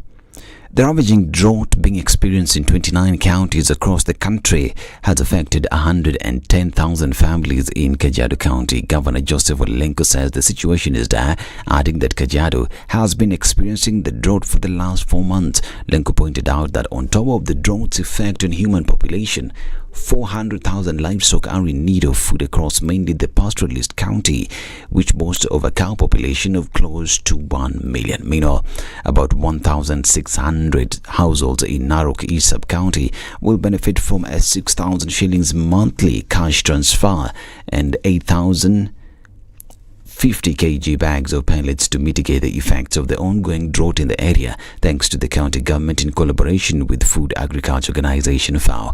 The newly appointed county executive committee member in charge of agriculture and livestock, Joyce Keshe, said the money will be given in the months of November and December to the selected homesteads that have been severely affected by drought. This means each household will get a total of 12,000 shillings in the 2 months that will be used to buy basic commodities like food and milk, while the pellets will be used to feed their livestock. And Siaya Governor James Orengo has dismissed claims that the Siaya County Assembly Speaker has rejected his cabinet nominee. A letter dated October 27th by Speaker George Okode to the governor had raised the issues with Orengo's list ahead of vetting by the MCAs. Okode had asked the governor to provide additional information relating to the nominees before the proposed names are considered. In particular, the speaker had noted that information and professional credentials and experience, personal integrity and background, and issues specified in the first schedule had not been supplied as required. Responding to media reports on the status of his proposed cabinet, Orengo, however, affirmed that contrary to the said reports, the matter had been resolved. And about 20 aspirants have shown interest to replace Alice Wahome as next Kandara MP in the by-elections expected to be conducted on January 5th next year. Wahome has already taken a new position as Cabinet Secretary for Water, Irrigation and Sanitation, leaving behind a vacancy for legislators to represent people of Kandara constituency. Already, the seat for Kandara MP has been declared vacant by the National Assembly Speaker Moses Wetangula. And the Prisons Department has been urged to ensure the inmates are appropriately rehabilitated before their reintegration into the society. Isiolo Peace Ambassador Hussein Haro urged the prison officers to keep on sensitizing and encouraging inmates to register in the formal and vocational training before they are released to the community to easily cope with the contemporary society's demands. He said all the correctional facilities across the country should also consider increasing learning spaces and also provide diverse professional training opportunities to prison warders so that they could help out the inmates in pursuit of technical courses and formal learning. And digital taxi app Little has complied with the new government regulations, setting stage for top-notch services in the industry. The company is the first among many digital taxi operators to comply with the new regulations as required by the National Transport and Safety Authority and has been awarded the Transport Network License Certificate by the authority. The National Transport and Safety Authority also published regulations to cap commissions charged by digital taxi operators in the country on drivers at 18% per trip. And the death toll from a cholera outbreak in Malawi accelerated to 180 from 110 in October. This is according to the Ministry of Health, raising the likelihood that the situation could worsen. The first case of the debilitating infection, which spread mainly through contaminated food and water, was reported in March in the southern district of Mashinga. The case fatality rate has risen to 3% from 2.8% according to the start recorded at the start of October, according to Kumbiza Chiponda, the Minister of Health there. Now, Russian Defense Minister Sergei Shoigu now says Russia had completed the mobilization of 300,000 reservists drafted to fight in Ukraine, and that 82,000 of those conscripted already had been sent to the front, and another 218,000 were in combat training. The announcement made during a televised meeting at the Kremlin ostensibly concluded the divisive mobilization drive in Russia, the first since World War II. The draft prompted thousands of men to flee Russia and fueled anti-war protest in the country. Meanwhile, the Pentagon announced that it will provide $275 million worth in military assistance to Ukraine. This is Newswire. I'm Dennis Aseta. Good morning.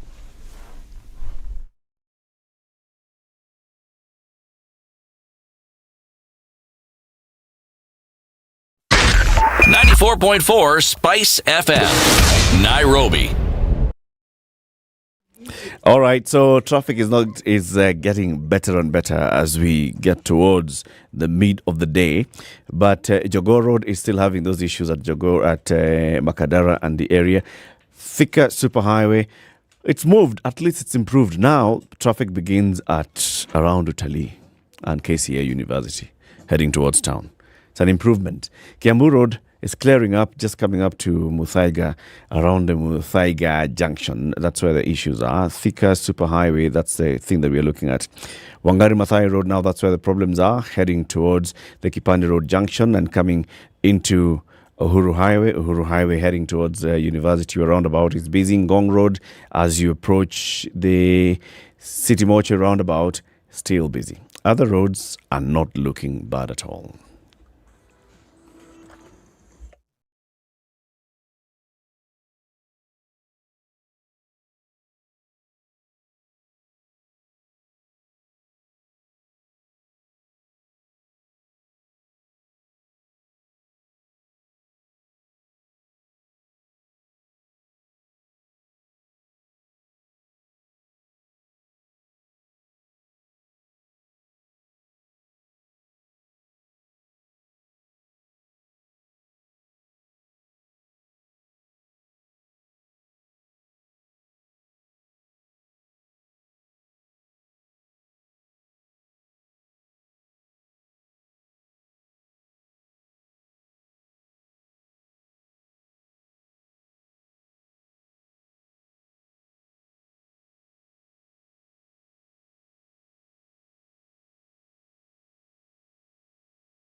Seven after 9, good morning, welcome to November. If you're just joining us, this is the final hour of Kenya's biggest conversation. It's the Situation Room. Ndu is away this week, so it's Eric, Latif and C.T. Muga. Have you visited theroom.com? If you haven't, you should.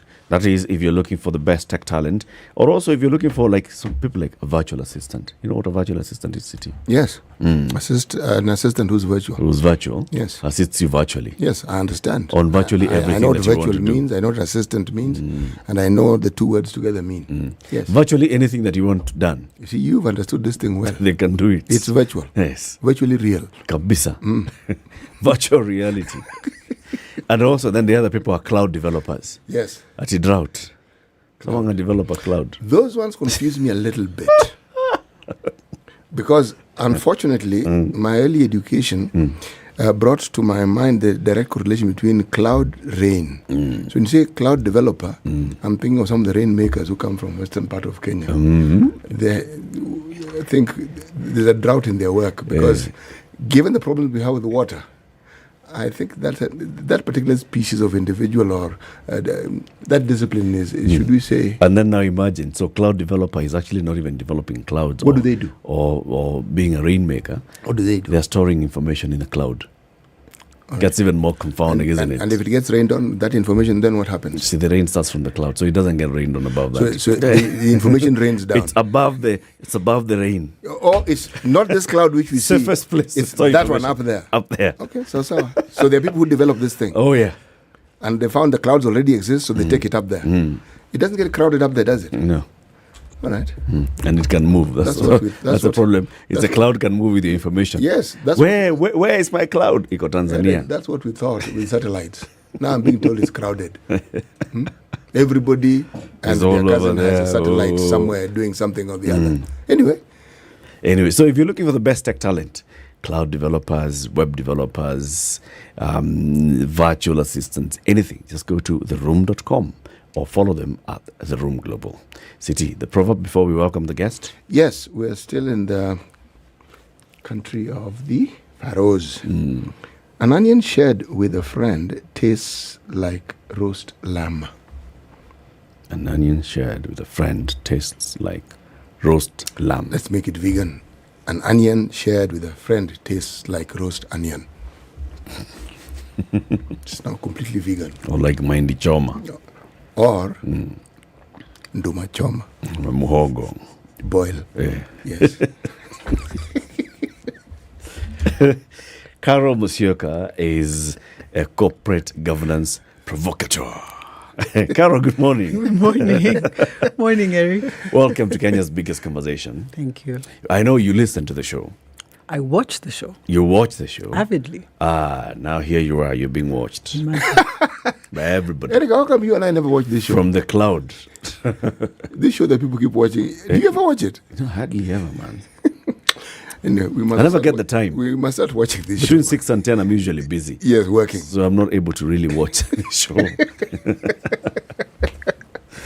Carol, how are you? I'm good. Thank What do you for do? having Who me. is Carol Musyoka? I mean, yeah. Huh? I do a lot of things, Eric. Right.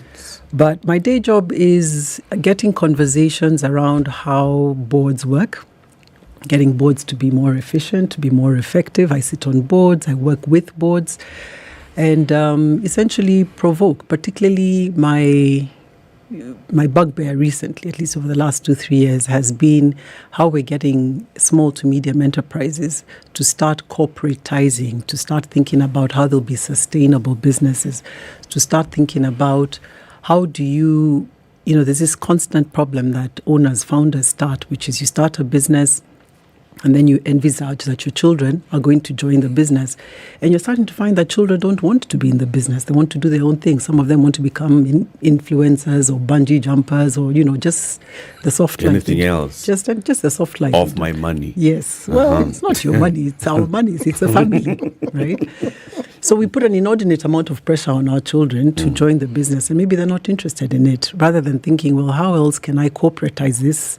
How can I bring in other, professionals to run the business? Because I'm going to get old, I'm going to get tired, but I still want to reap the dividends of all the work that I've put into this business, yeah?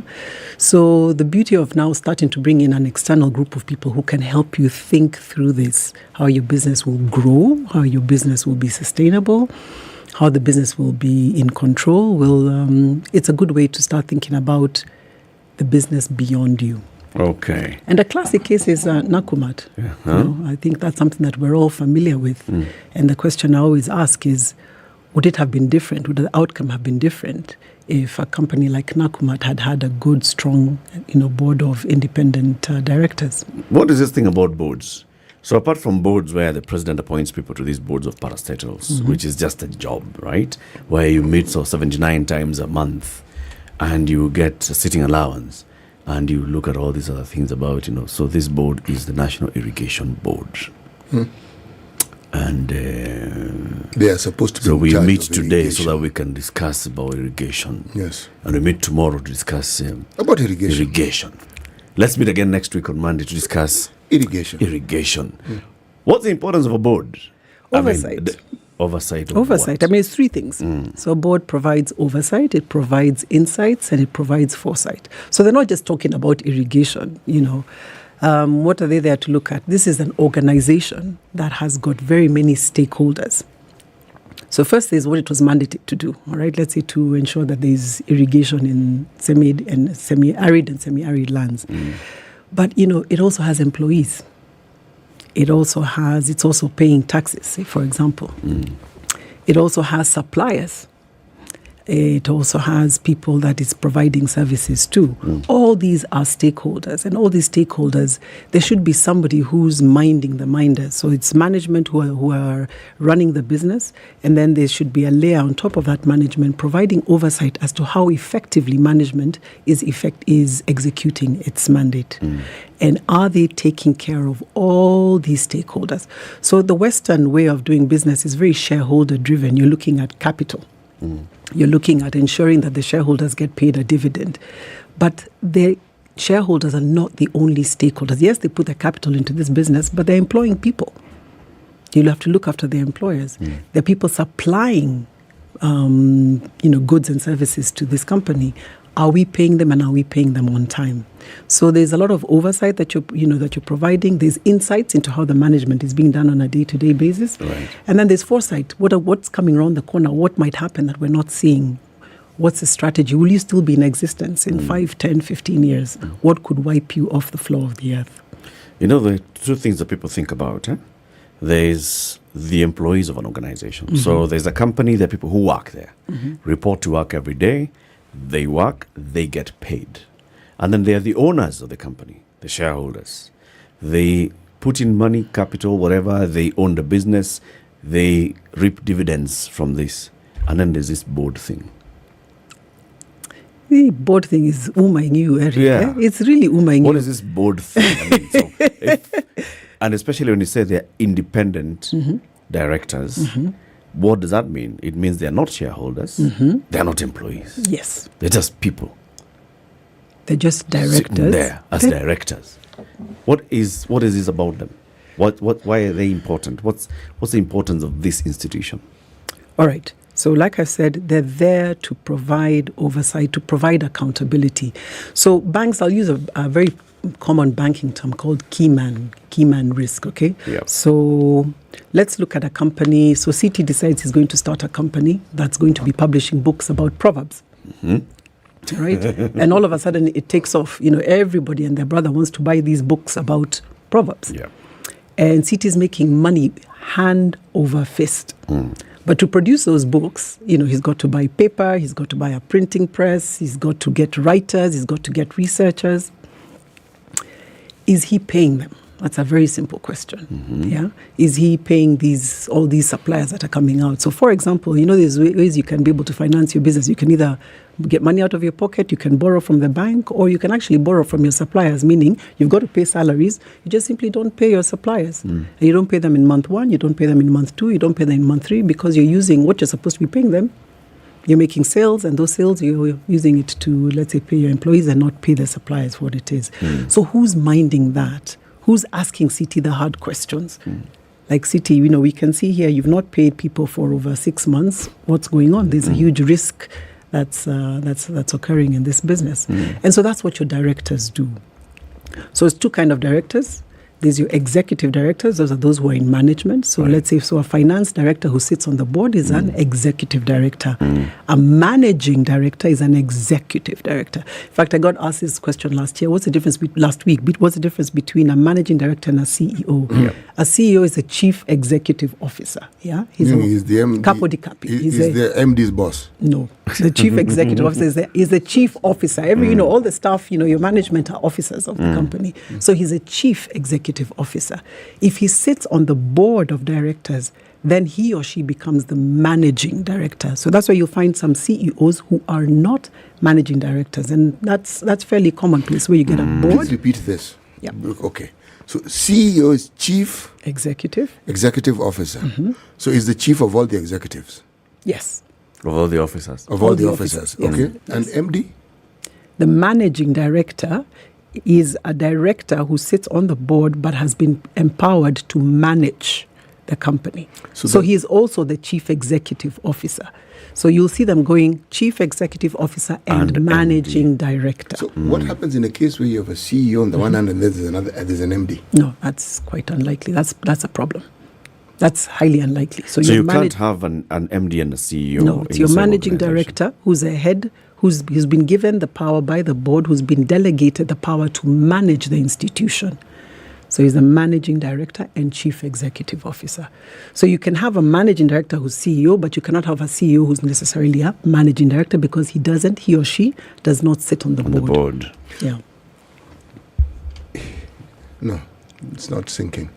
So this sitting on the board, what is it about sitting on the board that doesn't CEO you or doesn't manage director you? What is it? Okay. So you set up a company, right? You go to the company's registry and you say, I'm the shareholder and I'm setting up the company and these will be the directors. It will be CT, it will be Eric, it will be Carol, will be the directors. Then we'll say CT will take on the executive role, the actual day-to-day management. So you will be the managing director, yeah? Because a director doesn't have to take a role in day-to-day management, running of the business. And a director may not also be a shareholder. So I can set up a company and I don't necessarily want to be a director. I don't want to appear on the list of directors because directors have a fiduciary responsibility that is born of the Companies Act. The Companies Act says these are the roles and the responsibilities of directors. And and there are some shareholders who are like, serious make, I can't do that.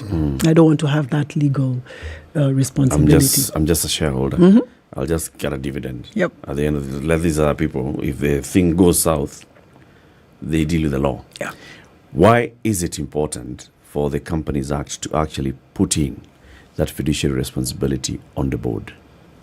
Because a company, which is a legal, it's a legal entity, which is separate from the shareholders, is taking money.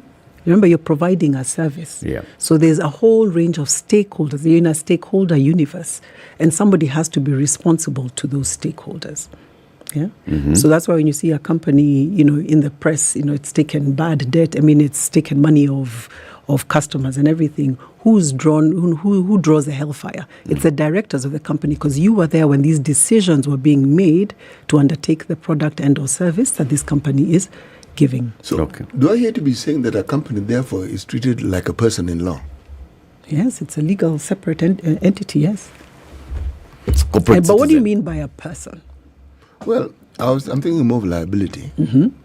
And I'm thinking people sue a company. Yes. It's an entity. Yes. But that entity has people who run it. Yes.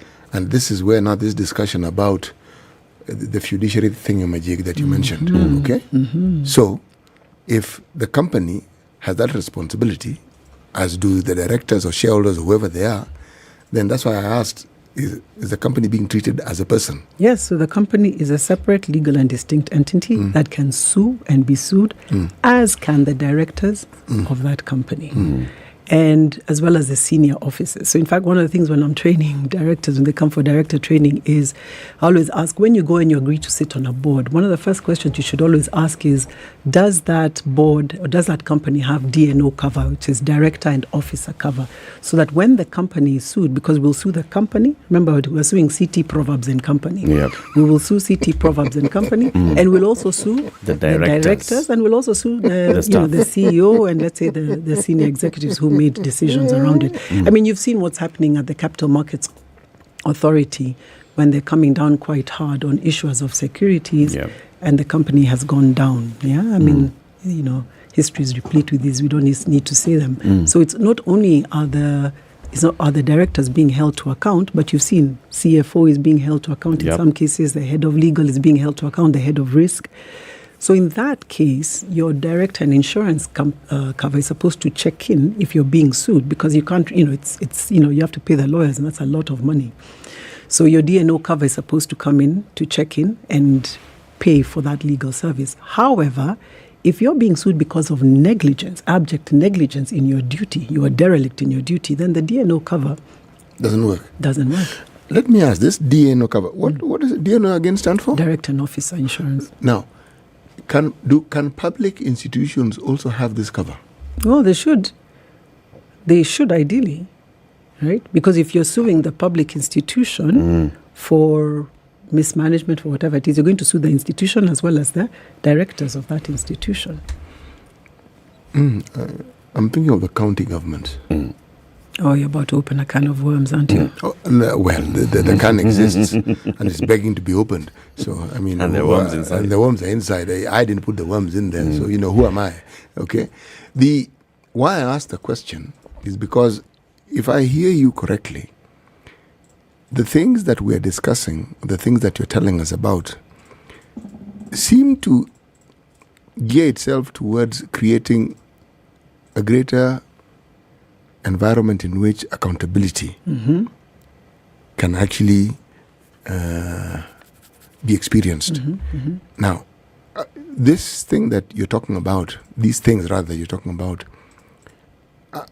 are they part of what we tend to be told are good governance when it comes to running organizations? Or is this a completely different set of things from good governance? So unfortunately, we've taken a slant to what happens if things go wrong.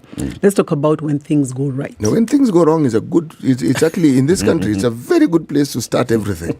It's relatable. Oh, no, it's very relatable. I know, but it's what sells, right? It doesn't rain for 4 years. It's a bad thing. So you need to ask. So when it doesn't rain now for 6 years, what do you do? Yeah. Please go on. No, but there's also the good side of governance, CT. So you've got companies that are growing from strength to strength. And if you look around, the other day, I think earlier this year, you had somebody from Nyeri who was talking about the different levels of taxation and what they call small businesses, medium businesses. So I was blown away. He's talking about small businesses start from 750 million in their books, what they call as a small taxpayer, and then the rest are very small. 750 million shillings turnover in a year. That's madness. That's massive. Eric and I were blown over. We actually thought we were running a big business. We realized that our business was microscopic. It's small. It's relative, right? Yes. Now, if that is small for KRA, now how many of these companies are primarily run by single, it's your founder? Yep.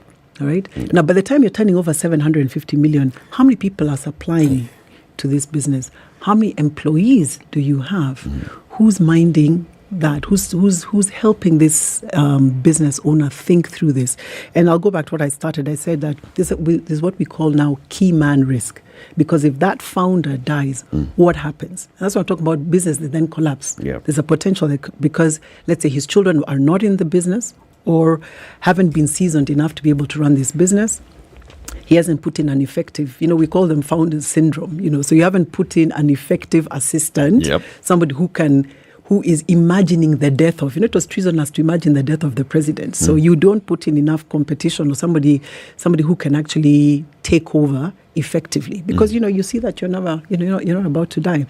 So the question we should be asking is, when you've got companies of this size, what kind of governance do they have to ensure that this company will outlive the founder? And that's what good governance is. It's bringing in independent people who are experts in finance, people who are experts in sales and marketing, people who are experts in risk, who will help you de-risk the business or become alive to what the risks are in the business and to put into plans and structures that will ensure this business is sustainable if in the event that you pass.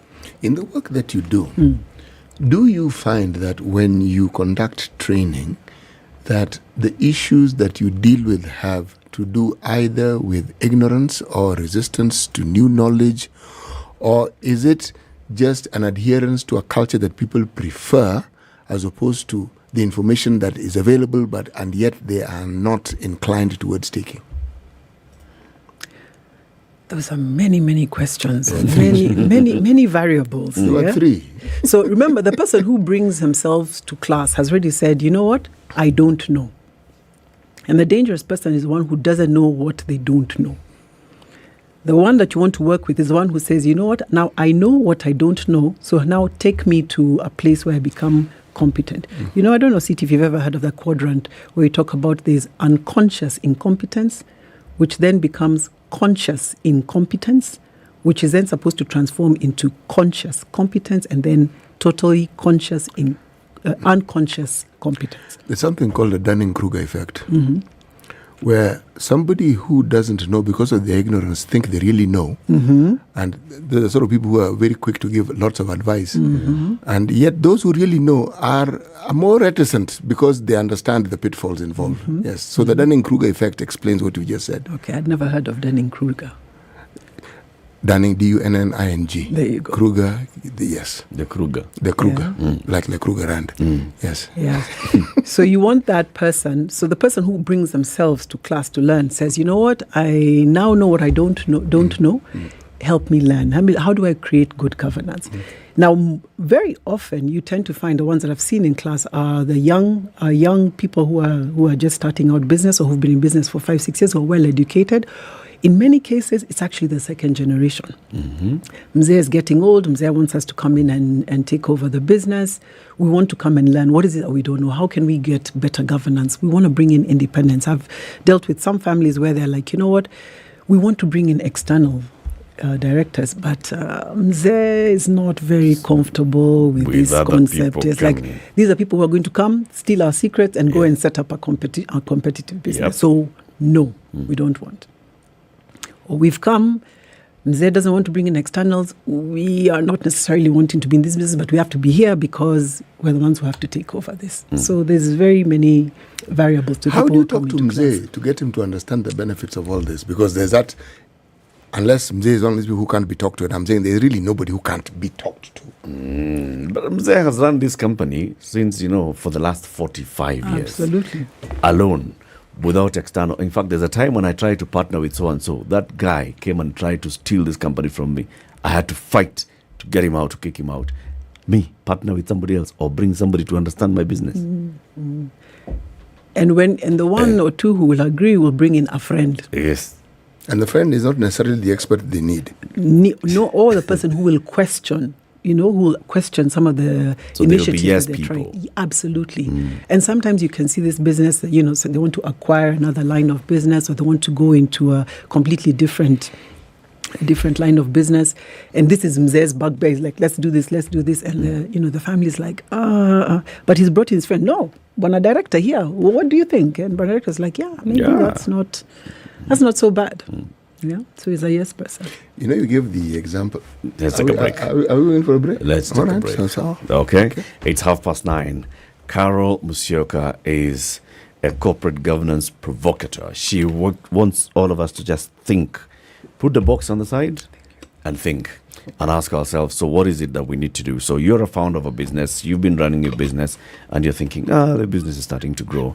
All right, fine. But are you actually thinking properly about the corporate governance of that business? Do you need to get external support so that you can then have proper oversight of your business? You, shareholder, you, director, get other people who are also helping you think along that route. This conversation will continue shortly. Kenya Mortgage Refinance Company. Kara, you've heard about that. Of course you have. Tell us about it. What is it? Now you've thrown me under the bus. Completely? Yes. So you said you know about it? No, you told me that I know about it. I believe it was an initiative by the government to be like a wholesaler to banks to provide a line of credit that banks will use to then lend to ordinary Kenyans to build houses. You're thoroughly well informed, even though you're still under the bus. What? Yes.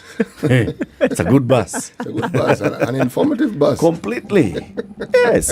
And KMRC is actually in operation now with 9 banks and 11 SACCOs. It's the only mortgage refinance company in the world with SACCOs as participants and stakeholders. So people are just going into their SACCO or their bank and they say, I want a KMRC home loan.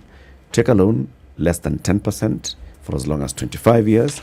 And you start owning a home. And they're saying, in fact, if you just talk to those SMEs that you're dealing with and SACCOs and other people, and as long as their income per month is about 150,000 shillings or below, you can actually walk into any financial institution and take up a home loan. Who takes on the credit risk? Is it the financial institution or KMRC? KMRC. They take on the credit risk of the borrower? So the risk is taken by the financial institution, and then they are refinanced by KMRC. So that means that eventually who has the risk? KMRC. Yeah. Not bad. And who is KMRC? Gava. And who else is behind the KMRC? There's World Bank on this side. There's Shelter Africa on the other side. There's Africa Development Bank on the other side. So they're well cushioned. They can withstand the storm. kmrc.co.ke. Visit them and get more information. This is the Situation Room, the only way to start your day. Congratulations. You've seen the hand of the Lord. Thank you very much. I've earned another title today, this morning at SpiceFM. Mama Justice, I don't mind it. Joel in Kericho. Salama sana Heri, habari ya asubuhi. Salama bwana, mambo namna gani? Salama kabisa bro. Mambo ya Inamoi kuliendaje? Mambo ya Inamoi, vile nilikwambia ndugu yangu, alienda asubuhi na ile gari ya kwanza. I must have missed it. So did I. Even if somebody was to render you irrelevant, there is still work you can do. Okay, sawa. I deserve to keep you accountable. You deserve to give me a report. You don't work for me. No, I don't work for you. You work for me. Do you like that Freudian slip? Lovely, isn't it? Thank you very much. The Situation Room, Kenya's biggest conversation. Okay, so the weather. Yesterday I was talking about rain showers and light rains in Nairobi, and I was thinking, are you serious? I'm going to tell you again. Light rain in Nairobi today, highs of 25. And because we saw that happening yesterday, we can believe that's going to happen today. Light rain in Mombasa as well, highs of 30. Light rain in Malindi, high of 30. No rain at all in Kisumu City, sunny at 30. Nakuru, sunny at 23. Nyeri, light rain at 23. Kakamega, sunny at 28. And Eldoret, mostly sunny as well at 24. Kampala, sunny, 30. Dar es Salaam, sunny, 31. Johannesburg, South Africa, cloudy at 19. Kinshasa, sunny, 32. Lagos, cloudy, 31. London is windy. In fact, there's a wind alert. Be careful if you're out there. Clear skies at 13. New York, cloudy at 19. Paris, cloudy at 17. And Beijing is getting into late afternoon, sunny at 16.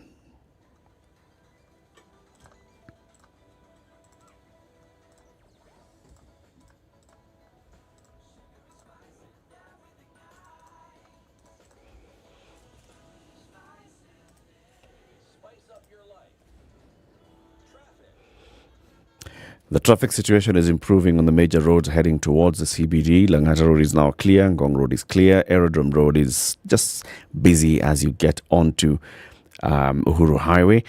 Jogoo Road is now busy at Wakulima Market. Landis Road all the way into Wakulima Market into Haile Selassie Avenue.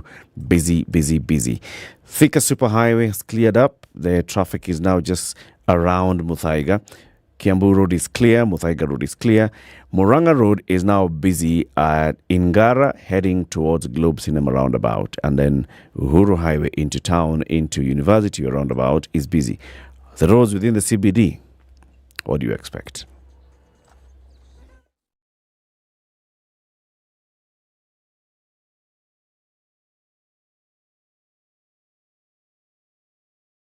Mature, intelligent talk every morning. Spice up yourself.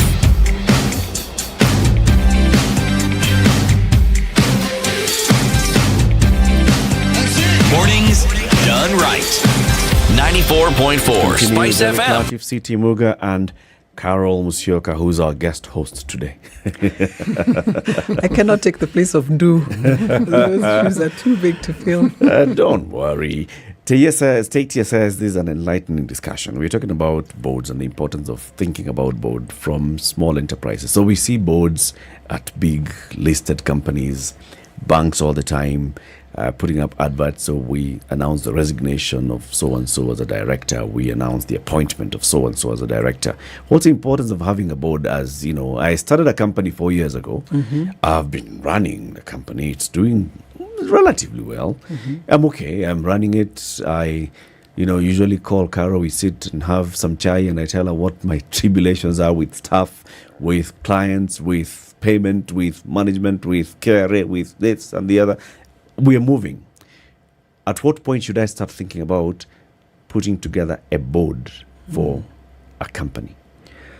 That's a good question, Eric. And, there's always a question of should you do it at the beginning or should you do it as you ramp up? And I think, once you're at about 10 years of doing business, then maybe you should be thinking about bringing now external voices, because you can create an echo chamber with yourself. You're having a conversation with yourself. You can't you don't know where the corners are. You've got blinkers because, in fact, to use the English statement, you miss the forest for the trees. Yeah, you're so busy in the business of just doing that you're not seeing that perhaps the cheese has moved, the market has moved, consumer tastes are changing, there's regulation coming down, you might be regulated out of business.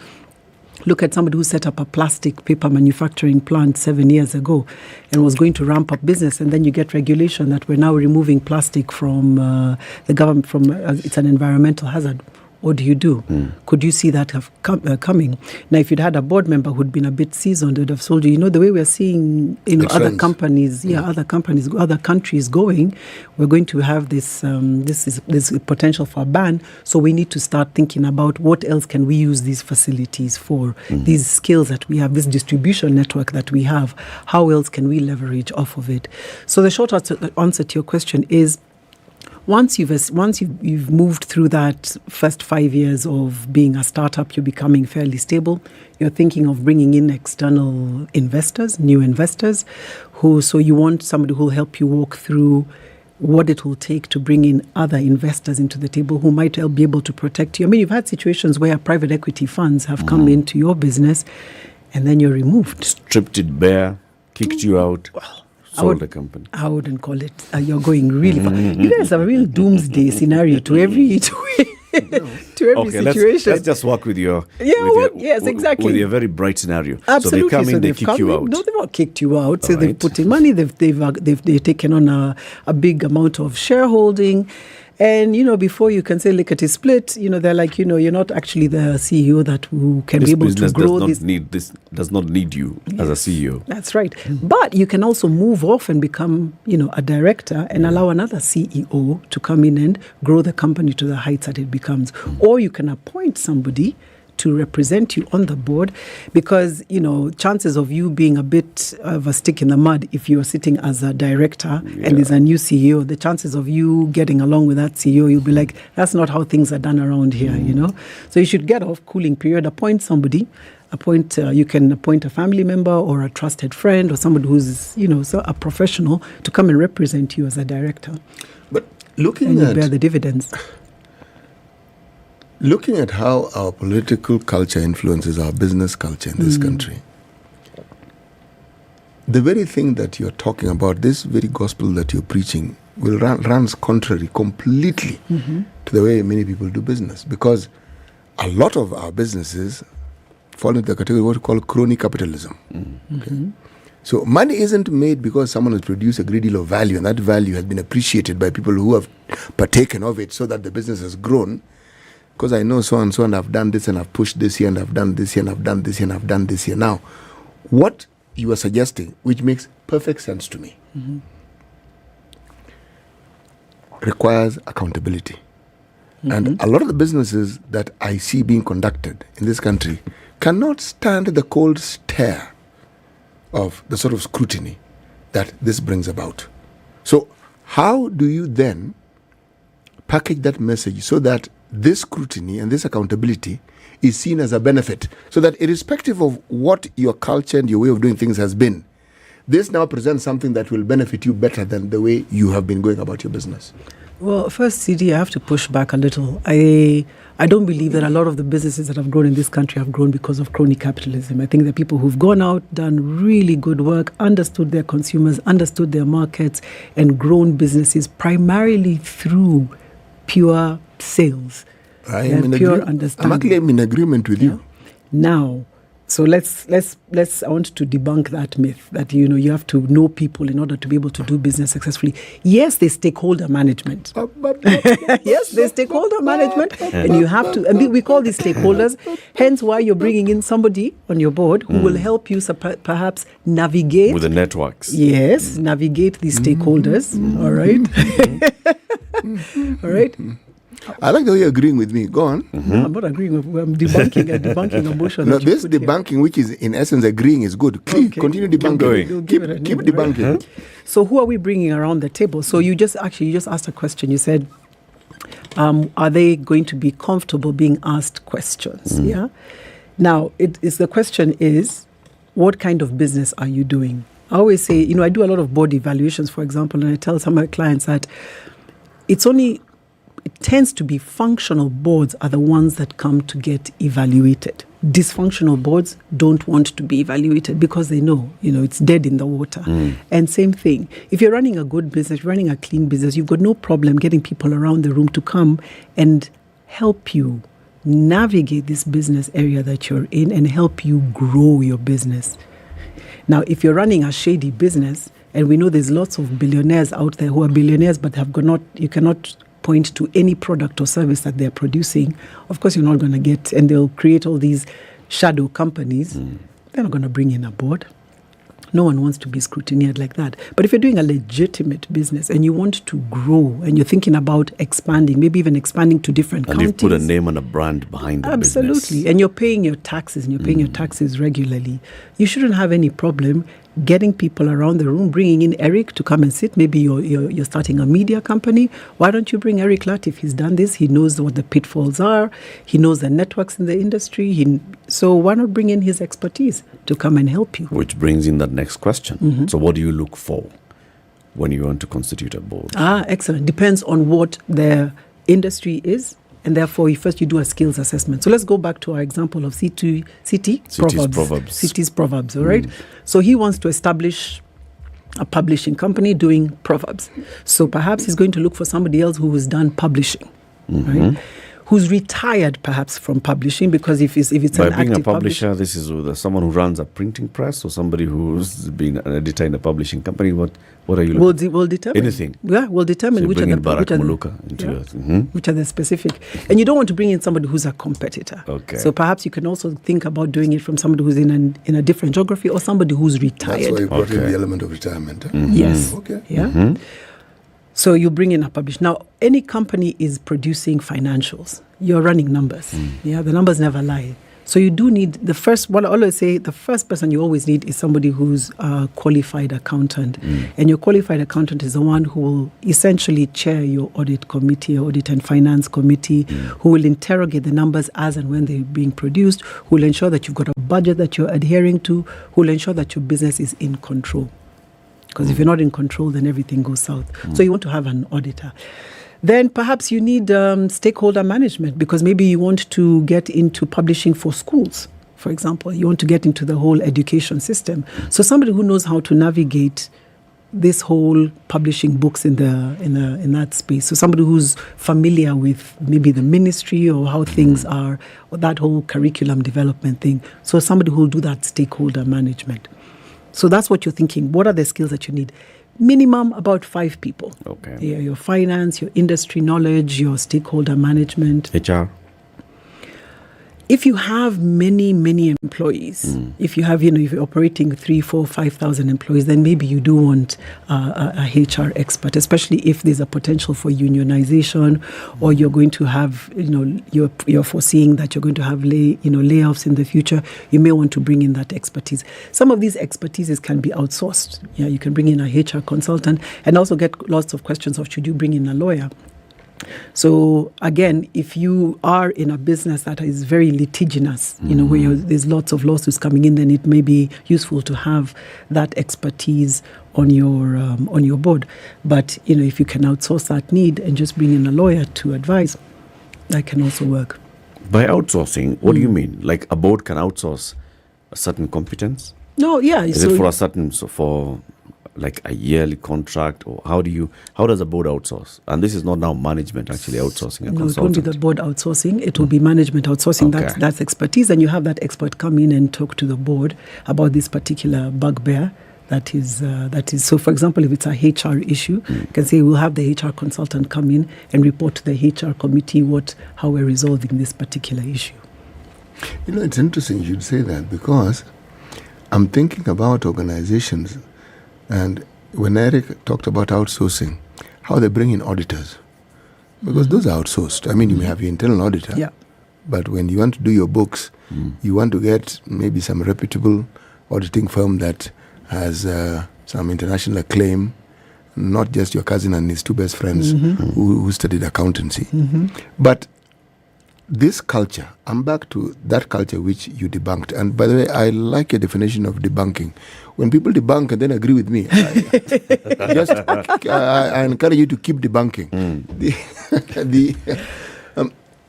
The culture that we have of business and the way people believe business should be conducted.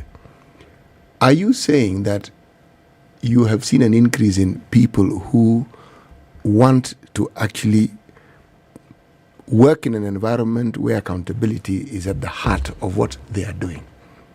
Or is it still a teeth-pulling exercise? To be honest, it's less about accountability and more about getting more voices in the room and being able to create a sustainable business for the long term. Accountability is just but one element. Byproduct. It's a byproduct of it, yeah.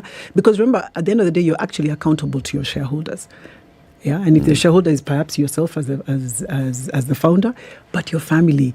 Never underestimate the role of the spouse and the children, because this company is what is being used to pay school fees, is what is being used to pay for lifestyle. So that is coming through. Well, the minute they can't pay for school fees and pay for lifestyle, you're going to be accountable to those stakeholders, yeah. But thinking about how this business is going to move forward. What's coming around the corner?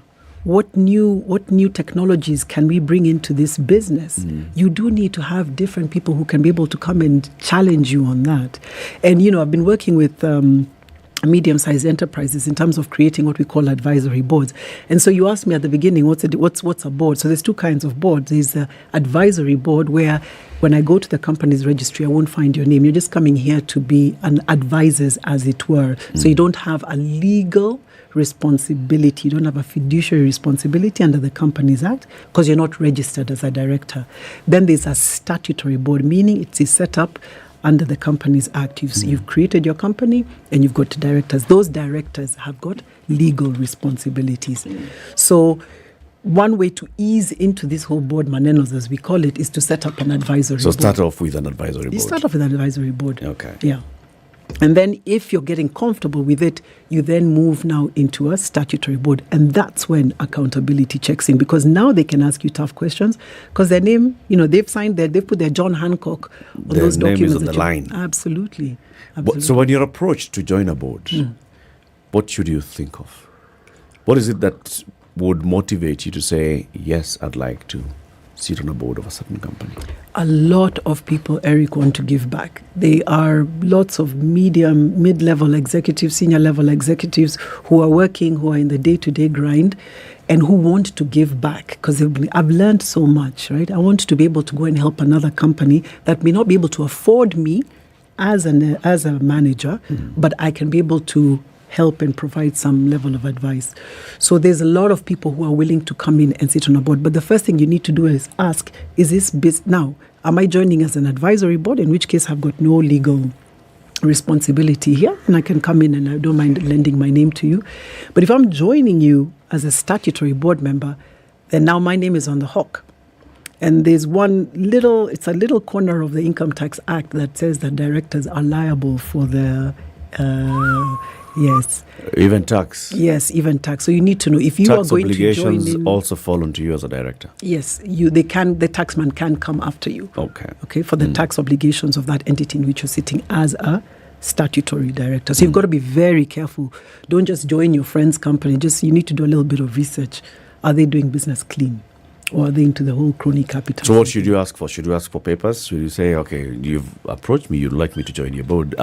This is what I expect. Audited accounts for the last 7 years. Absolutely.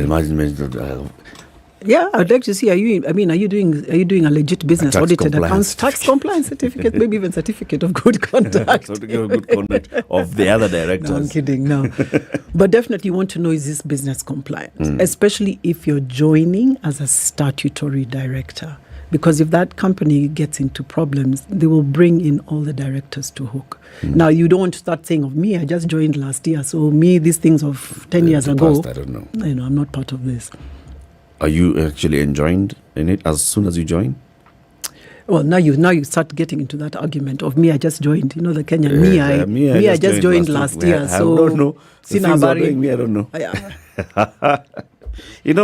It's important that we raise these conversations about, proper corporate governance. Because here we are, all of us. We all are trying to get into a business this, business the other. You start a business. Actually, Eric, we're trying to make money. Yeah, we're trying to make money. Yes. This business is the vehicle. Yes. The end product is the money. Yes. And then at some point you realize that this thing that is bringing money is actually growing. And you even say, I'd like now to quit my day job so that this thing can now become my day job. And you're going to grow it. And you're spending a lot more time in it. And that's why I asked you, so at what point do you start having that thought of bringing these external voices into it? Is it at the founder stage where you're also thinking, just people to be brainstorming around and seeking their advice? Or is it at that point where you said, you've gone through the ups and downs of the first 3 years, first 4, first 5, now you can bring in a board? Yeah, you don't want to do it at the beginning because founders of businesses are huge risk takers. And so you don't want somebody that's sort of holding you back. Yeah, holding you back. You want to take the risks. You want to burn. If you crash and burn, you crash and burn alone. But then by the time you're getting to year 5, your business is fairly stable, and it won't hurt to bring in now. And you've learned your lessons. You've learned and they continue to be learned as and when you go along. So that would be a good time now to maybe set up the advisory board, particularly because remember, you're at the CEO, they say it's lonely at the top. You're not going to be asking your staff members, hey, I've reached the end of my tether. I've run out of ideas. I don't know what to do. Because you've got to remain this, your chief. The vision bearer. Yeah, the vision bearer. I'm thinking, I'm listening to what Carol is saying, and I'm thinking of business that is not necessarily commercial. Okay? And yet, you have a leadership structure. But should not the voices and the input of these people who work with you, because remember, you brought them in, but whatever changes and whatever is being done, they are in touch with it more than you are, actually. They who? These people you have employed. Okay?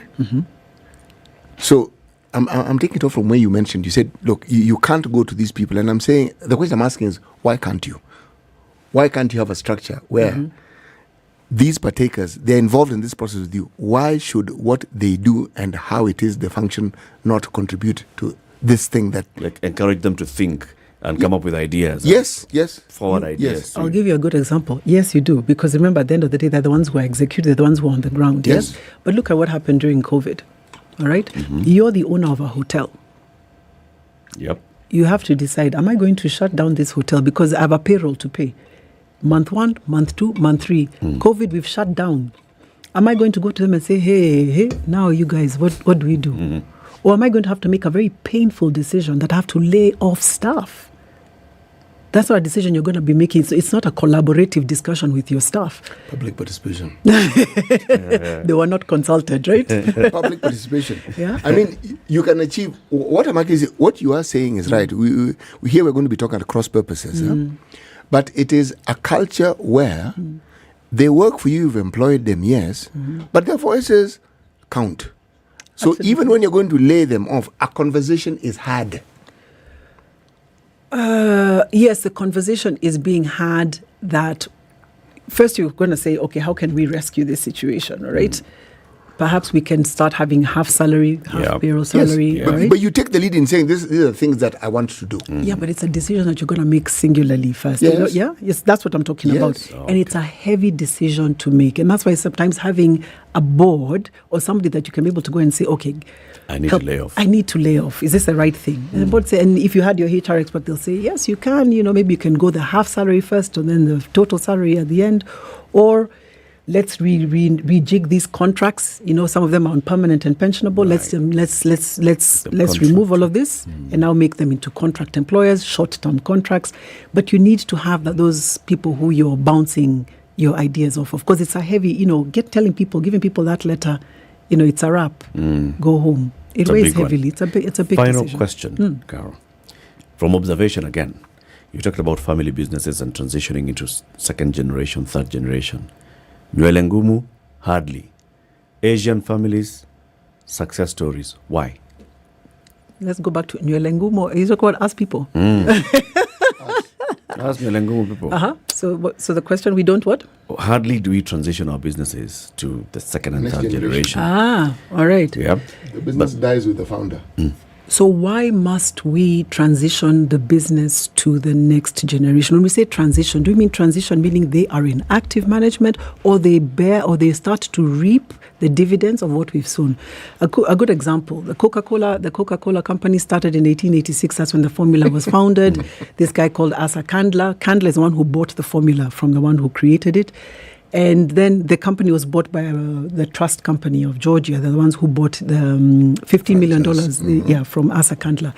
They paid the Candler family $15 million cash and $10 million in preference stock. Yes. All right. What is preference stock? Meaning that you will get paid a 7% interest year on year. So now you become shareholders. All right. And now the family starts to reap the dividends. So that's the whole thing, is how do we create this company as a family so that we can bring in other people, external people as management, as board, and we just sit and get the dividends. We sit back and we eat the money. Yes. Do you make money out of these things that you're telling us?